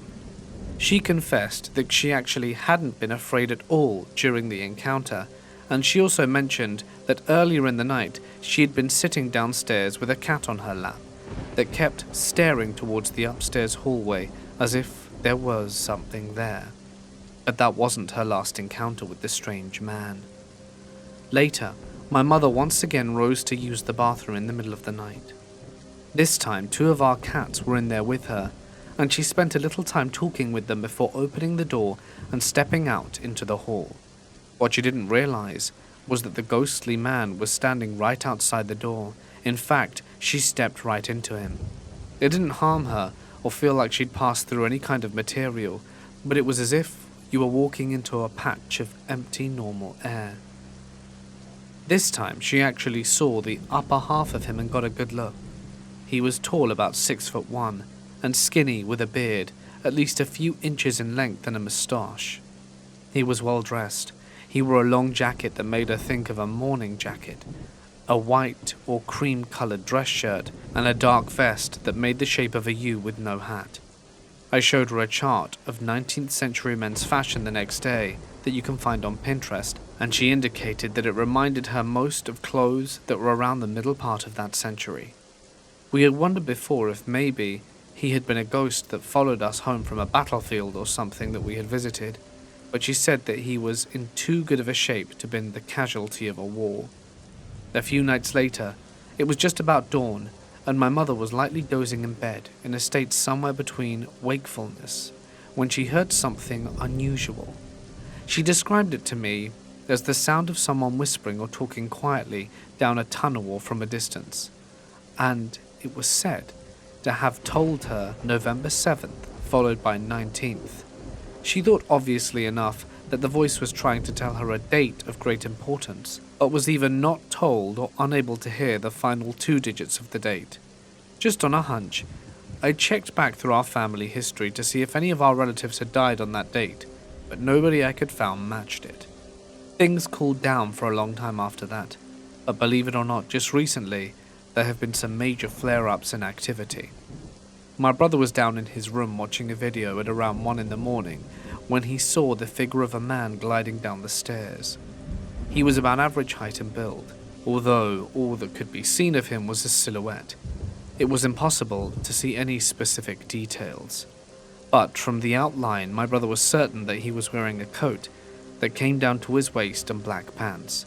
He did not wear a hat, and did not appear to have long hair or a shaved head. No beard, skin color, or other fine details were discernible. It came down the stairs and turned left, as if it were heading towards the region where the couch was sitting, and disappeared. The next day, my mother and father had both gone to bed. My parents had been out shopping, and after a long day my father was tired and fell asleep right away. The same could not be said of my mother, who often has trouble sleeping and was wide awake for most of the night. At some point, long after going to bed, my mother suddenly heard a male voice that she had never heard before in her life loudly call her name from the hallway outside of her bedroom door. She said that she was quite awake when this happened, and described the voice as belonging to an adult man in his 30s or 40s. Despite the oddity of the situation, she claimed that she wasn't frightened at all by what happened. My mother was sitting at the kitchen table using her laptop when she thought she noticed my female Labrador next to me. She didn't see the dog walk up, but noticed a big cream-colored blob beside her and assumed that it was her. When she reached down to pet it, however, she realized there was actually nothing there at all, and that our dog was asleep on the couch in the living room. Those are the stories that I have experienced so far, but I also want to add that the Historical Society helped me look into the history of the house, and compared to the pedigree of other supposedly haunted locations, there would really be nothing here on the whole to provoke or interest an aspiring ghost hunter. The countryside road I live on has never been featured in the curious annals of parochial history as far as we've been able to determine, and there were no structures here until the 50s or 60s, according to all of the extant insurance maps of the area. If you don't know what those are, they are precise maps drawn up by insurance companies that are a goldmine of information for historians, showing the exact location of private residences, businesses, and industries in their area of coverage. But as far as we could determine, the piece of land that our house now occupies has had no other structures on it until the 20th century. Before that, it was just part of a larger parcel of land belonging to a farm that eventually was sliced up and sold off. The soil here is pretty poor stuff, heavy mountain clay, and it's so sloped that I doubt it would have been used for much more than growing trees, although I guess you never know. Whenever the house was built here, it eventually became occupied by some pretty shady characters. I'm not really sure what crimes they committed, but it was financial in nature and evidently on a decent scale. They never found the money either. Believe it or not, my parents were told that the FBI came here searching all over the place for cash. The husband went to prison for his part in it, but the wife stayed out of trouble somehow and lived here until the bank took back the place. The house was pretty beat up to that point due to neglect, and my parents were able to buy it from them as a fixer-upper.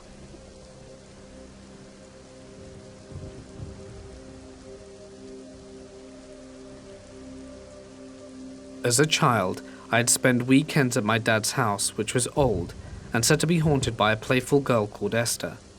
For other people, doors would shut themselves, lights would turn on and off, and doorbells would ring in the middle of the night.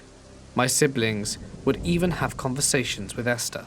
Understanding this as a 6-year-old absolutely terrified me. Pretty soon I had my own experiences, but they were less friendly.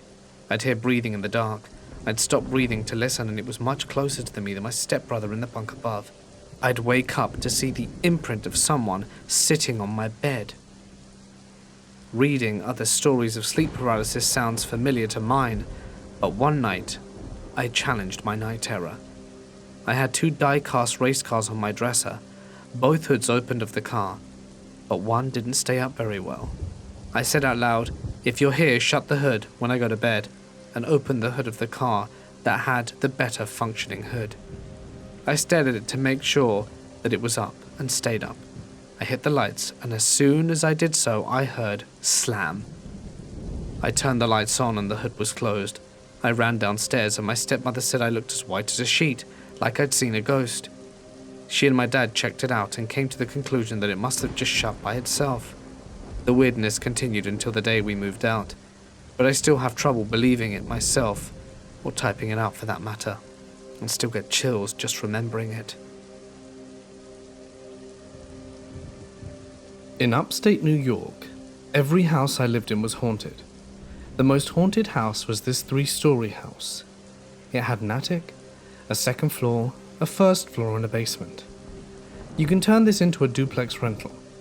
Upstate New York houses are very cheap compared to New York City houses. You can get a 4-bedroom house in upstate New York in 1999 for only $70,000. You can see why the spirits never leave, murdered or not. So this horror story happened when I was a little kid. We lived in that big old dying house.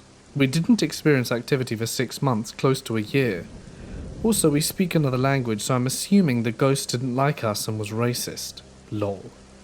Because the activity got really bad and we didn't even bring anyone in to bless the house or try and communicate with the ghosts. My former aunt sold the house for cheap and we moved elsewhere. What's funny is the new house we moved into was also haunted. Anyway, the activity skyrocketed after living there for 6 months to a year. It started with misplaced objects, missing objects appearing in another room, or random places in the house. It went from that into mimicking my family's voices and habits. I also saw a little girl whose face was blurred out. She was wearing an old-fashioned dress. She did not show me her face. It was white and blurry. I saw a shadow dart back and forth. My mum saw a full-bodied ghost of a man walking from the fireplace to the bathroom and then disappearing. She saw him at 5 a.m. when she was in the kitchen looking out of the living room. The ghost showed her his full face. She said she saw everything, as if he was alive, but vanished into the bathroom wall. I was a little kid at the time, so had no control over what my family did to react. If I still lived in New York, I would have looked up the history of the house, but it's too late. The ghost went from showing themselves to mimicking, and the mimicking was the creepiest and scariest memory I had. I was 10 years old, and I remember coming home from school. I was alone upstairs. The dogs are always downstairs at the time.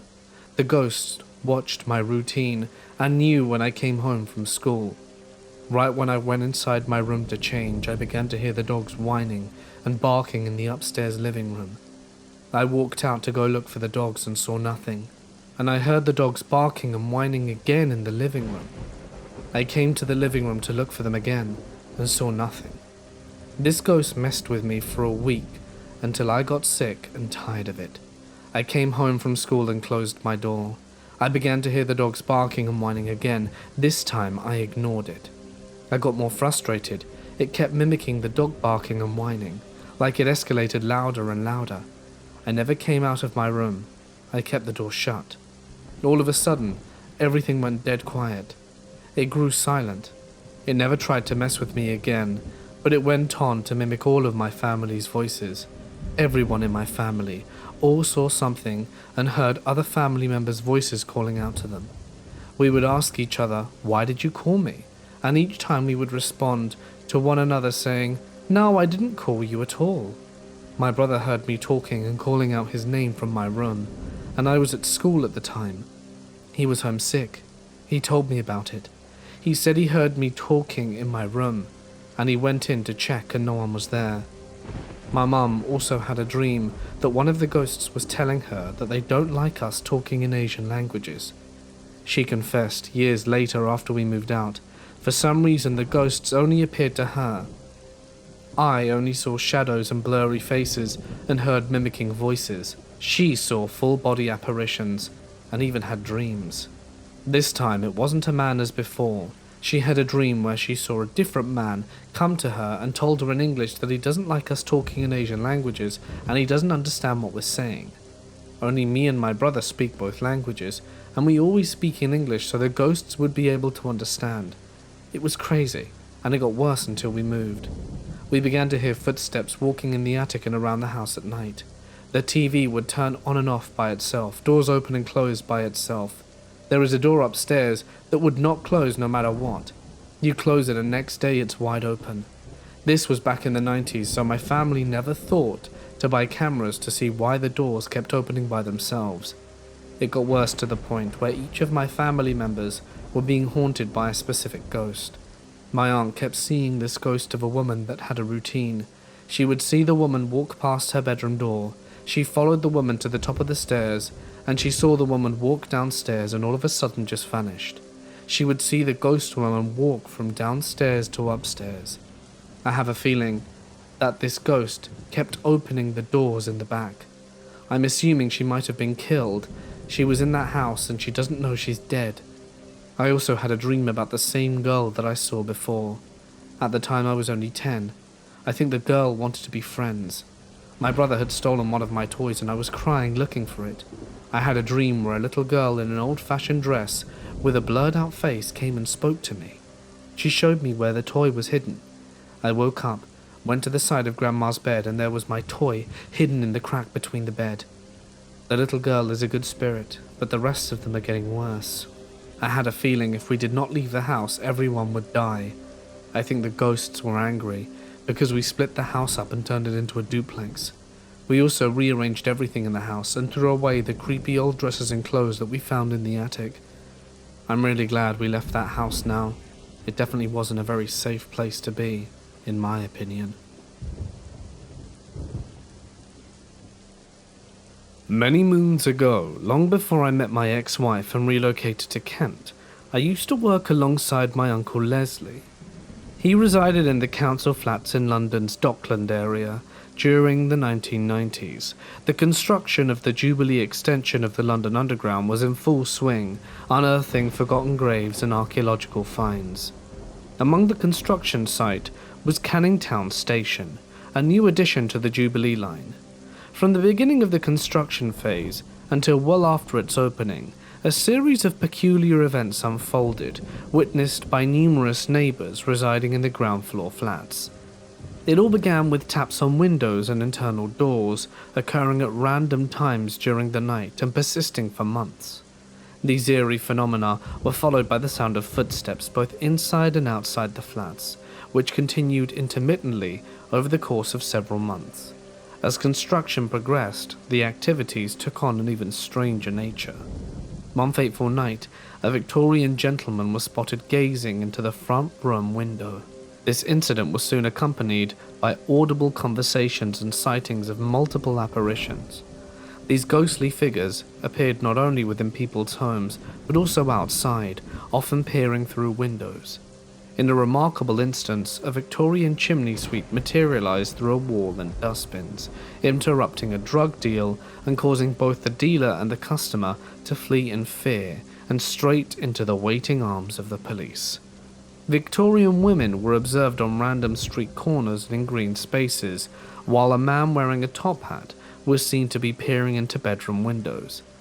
There were reports of the police being called to handle an intruder, donning a bowler hat and a leather apron, who mysteriously appeared in a family's bedroom.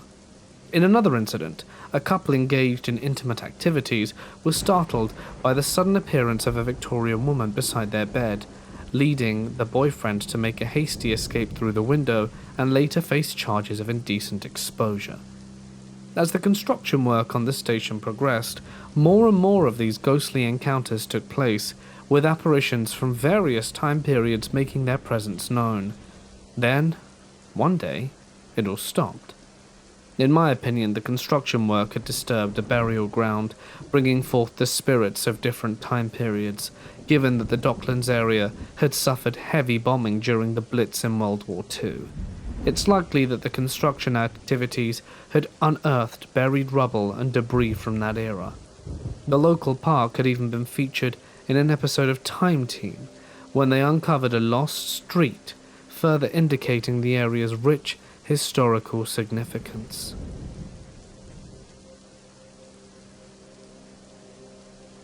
Some kids in my primary school did the Charlie game, and a girl's desk flipped over.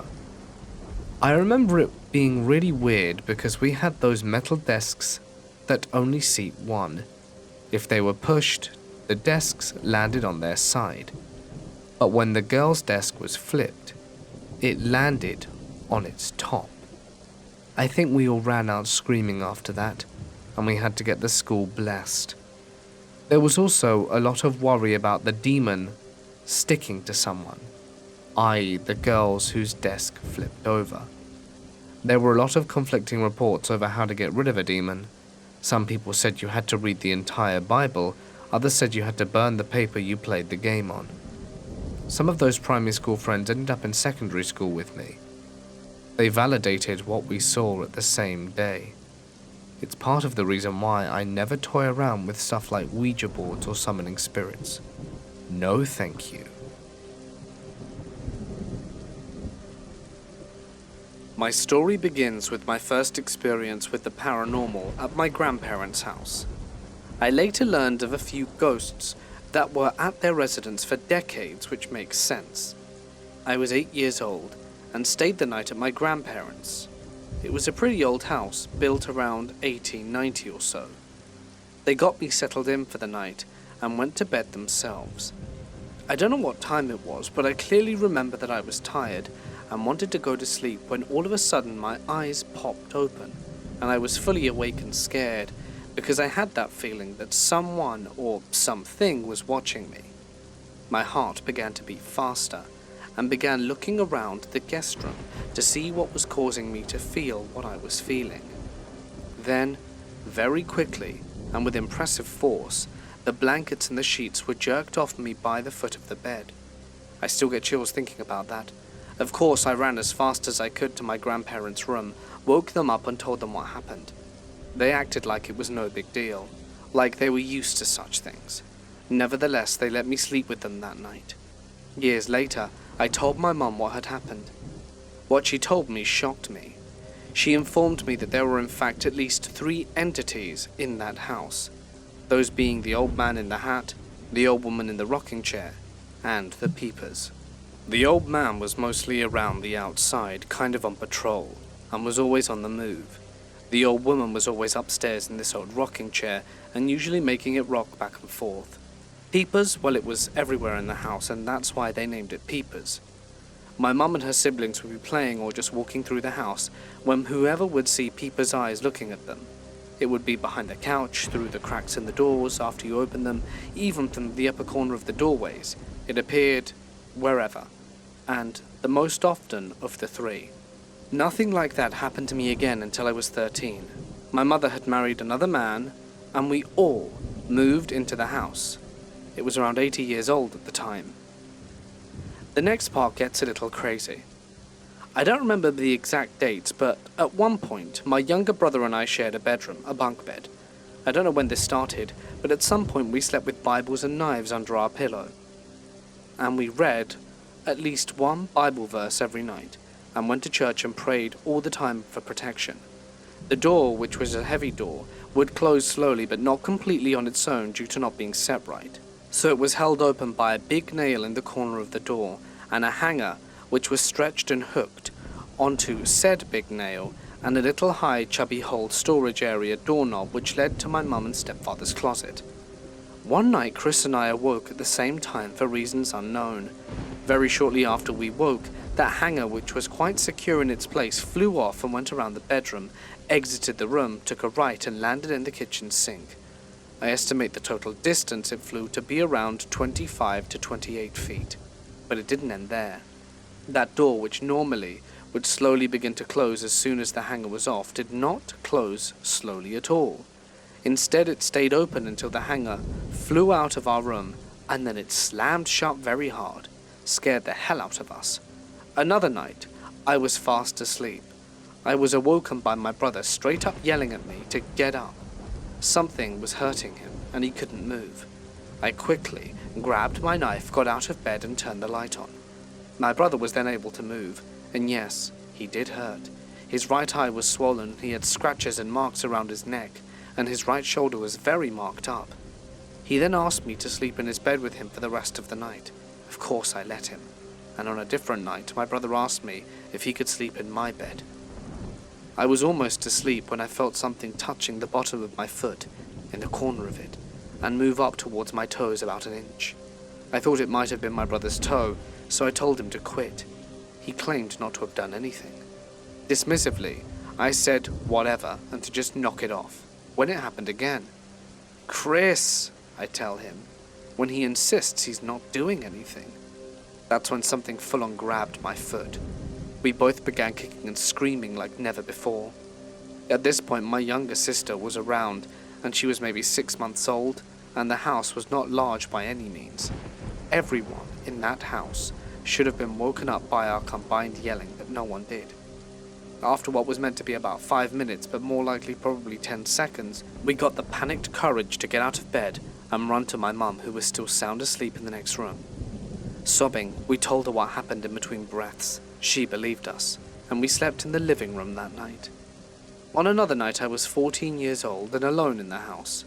I thought I would treat myself. I moved the chair to the middle of the living room to better see the TV, and I was sitting there watching Are You Being Served, having a good old time, when movement out of the corner of my eye caught my attention. I turned my head and I saw who I initially thought was my brother Chris. He was in the next room past the living room, motioning his hand for me to follow him. So I started doing that, following him through the house, and every room he entered and exited through, he turned and motioned with his hand. I thought that was weird, but we were kids. Through the next room he was in, and into the kitchen, and then the laundry room, and then the bathroom. He went on turning around at every room, making sure I was following him. I make my way to the laundry room, and I clearly see him standing in front of the sink, with the door below the sink open. He was standing behind that little door, one hand on the top of the door, the other hand waving at me as if to say goodbye, and was smiling hard. I thought it was very weird, and took a step forward, but then he stopped waving, and knelt down and got under the sink. Now, we're not very big kids. There was no way he should have been able to get under there. The door closed, and I went into the bathroom and quickly opened that little door under the sink. I'm sure anyone can imagine what happened next. He wasn't there. At that house, I saw a doppelganger of my mum too, and one of my sister Chelsea, but those are nothing compared to what I just saw. I also had sleep paralysis on many different occasions. I never saw anything. I just couldn't move anything but my eyes, and believe me, that's scary enough. I don't know what entity that was, but I hope it never comes back. Both of the houses ended up being torn down. I often wonder what happened to all the entities after a haunted house gets demolished. I live in a house that was built over 125 years ago, that we have been renovating slowly but steadily for several years. Upon moving in, we tore down some walls, took up carpet, etc. Within a month, I was outside in my car calling my husband because I heard someone walking on our staircase calling my name. I grabbed my infant, phone, snagged keys and a knife in the kitchen and walked out the door. We've heard organ music, which the previous owner used to play in church. We've heard heavy booted footsteps on our attic steps, and more walking on the staircase. All of the kids have seen shadows, and have heard someone walking at night while everyone is asleep. I get it, houses have history. The previous family were here for 6 decades, that's fine, as long as it isn't malicious or anything. Until this week, we had -40 temperature, and took down plaster and lath to add insulation. While doing so, we took down part of the wall to reinforce our daughter's room with extra support beams. Since then, something is pissed. Here's a breakdown of the past 7 days. All 3 kids at different times of day, different ways and entirely independent of each other, have told us that they saw a shadow and they thought it was their dad. All 3 in the same general area next to the wall we took down. Again, not too bad, kind of eh. However, I'm now having literal spontaneous scratches and bites show up on my arm. I took fleece pajamas upstairs on my way down, and I felt a burning on the inside of my arm. 2 sets of scratches, all roughly 2.5 to 3 inches long, all perfectly symmetrical, were developing. Tonight I came back upstairs after just turning on the dryer. I had a sharp stinging on my outer wrist. It was what looked like a possible bite. I thought I might have been biting my wrist while I slept, because I had another on my other wrist 3 days ago and they look identical. I have eggshells, cinnamon, sage and salt for my doorway. I have infused sage spray that I've been using liberally, but what else can I do? Does it sound like a normal haunting? Like I said, sounds and shadows are fine, but hurting someone is too far. The previous owners were extremely devout Catholics, and we are from an absolutely non-religious background. Any thoughts and ideas towards what is going on would be appreciated. I'd like to share my story, but need to give you a little background beforehand. Growing up in my parents' house, we had the largest cemetery in town directly behind our house. To give you a picture, there was my house with a 6-foot wooden fence and then a copse of pine trees, which was cemetery land. The area that the cemetery vaults were retained, and then the cemetery itself. The man who originally built the house had put in a gate in the back of the fence, because his business was abutted to the cemetery property. But when he and his wife divorced, he sold the house, but there were 2 paths that led from the gate, one to his business and one to the cemetery itself. In the cemetery there were over 3,000 graves, most of them the flat plaques, very uniform and neat, with a few headstones, a few mausoleums, and a few private burial sites that require a key. Also, several of my family members are buried there, my great-grandparents, great-uncles and aunts and cousins. This is about my great-grandma, who died of a broken heart 6 months after my great-grandfather died. She would be in our house all the time after he passed, my father and mother diligently taking care of her. She was in her 80s, and I didn't realize what a treasure she was at the time since I was in 5th grade. She would often take naps in my room, meaning that I would have to give up my privacy and hang out with my family when my introverted self wanted to be alone. Then one day my mum was in the kitchen crying, because she had been taken to hospital, but I didn't know it was serious. She had died of a heart attack, but really it was a broken heart. She'd never been that ill, but her health took a sudden turn for the worse when she lost her mate. The other thing about my great-grandmother was that she was a stickler for cleaning up. She took pride in her house being clean.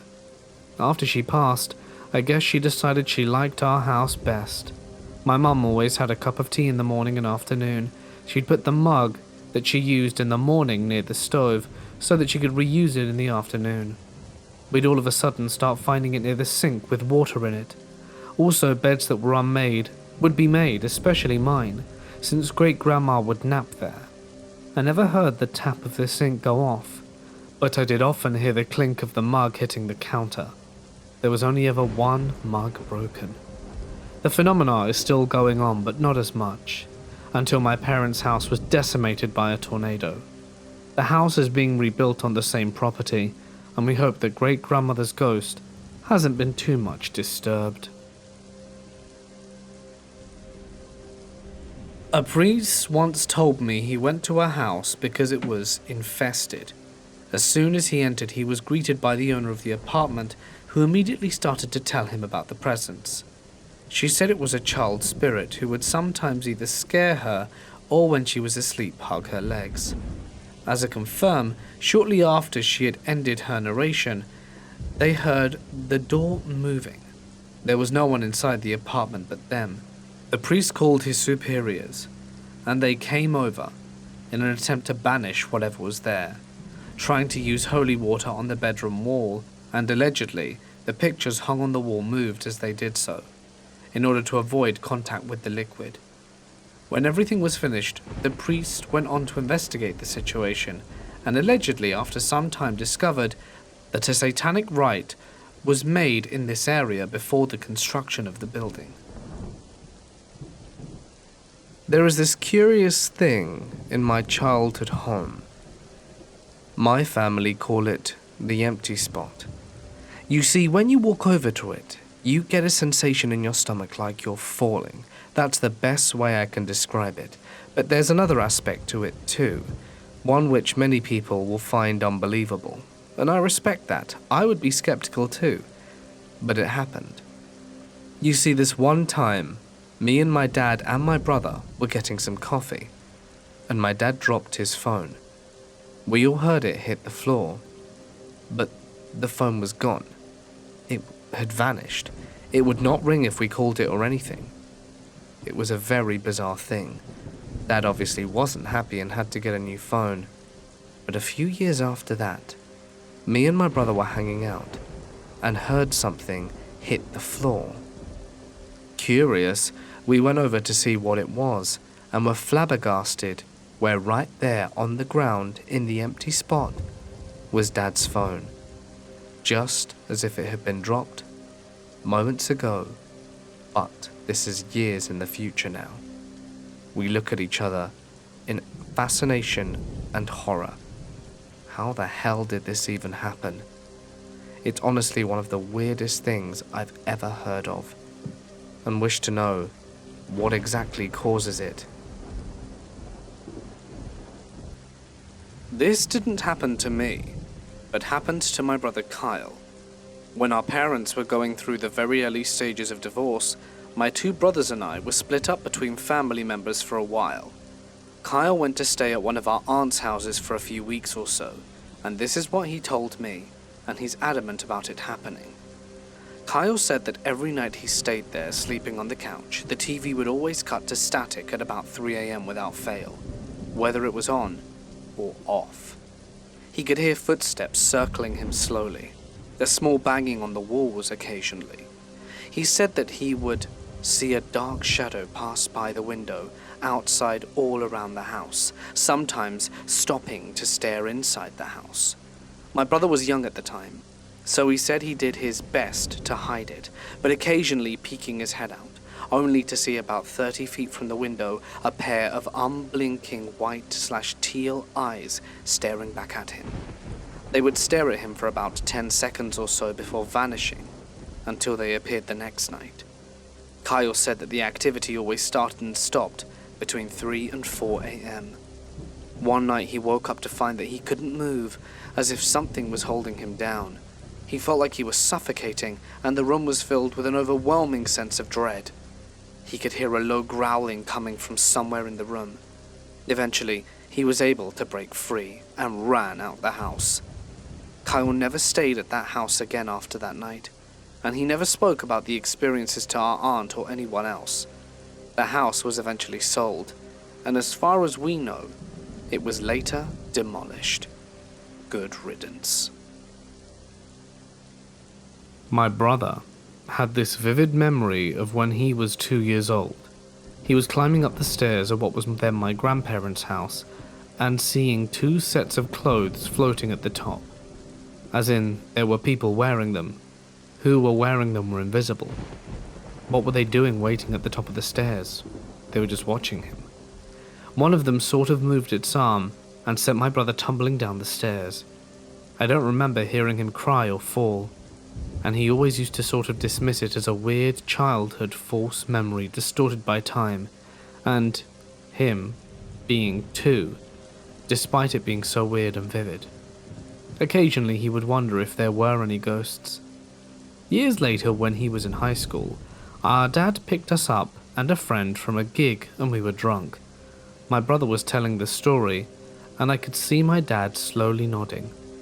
The next day, my dad walks into my brother's room and says, "Those weren't ghosts. Those were demons." Apparently, my dad would see things he thought were demons when he was a kid or teen, but he did have a nervous breakdown when he was 9 because his parents were messed up. When my mum first met him, he would say stuff like how he would bend spoons. Growing up, I don't recall my dad seeming all that into the paranormal other than the odd ghost story. But around that time, my dad said the demon line to my brother. He seemed to be getting back into the paranormal stuff again. Like once my brother woke up to him sitting across from his bed chanting something at him, and he seemed to hint at past lives as well. A few years later though, he seemed to distance himself from that sort of stuff after seeing a therapist, and it seemed to indicate he may have been going through a bit of a breakdown at the time with all the stress. And as far as the demon stuff when he was a kid, he seemed to now say that aside from the nervous breakdown, he may have had a bit of mercury poisoning from whatever my grandma used to preserve the shellfish they caught and ate with. That might have caused hallucinations. I'm not sure where he stands on all of this stuff, although he does believe in some paranormal curse type energy over our family. We have to fight. He calls it the heebie-jeebies. I was just an innocent 4th grader when this unforgettable incident took place. It was just a regular day, nothing out of the ordinary. Our house was filled with the joy and chatter of relatives who had come to visit. Little did I know that this particular gathering would leave a lasting mark on my mind. So we had all gathered in the master bedroom. The atmosphere was relaxed, and I was folding clothes. I carefully folded a piece of clothing when my eyes were suddenly drawn to the corner of the room. From my vantage point on the bed's edge, I had a clear view of the smaller bedroom's door, which stood ajar. That was when my heart skipped a beat, as in that smaller bedroom I could see a dark silhouette emerging from the adjoining common room, and it stealthily slipped into the smaller bedroom. It moved with an otherworldly grace and sent shivers down my spine. My blood turned cold, and fear washed over me. So much so, that night I couldn't sleep, and the thought of stepping into that room filled me with a profound sense of dread. I tried to rationalize the encounter. Was it a trick of the light? A figment of my imagination, or was there something more sinister lurking within the walls of our home? But despite my attempts to debunk this, it remains etched in my memory and still a mystery.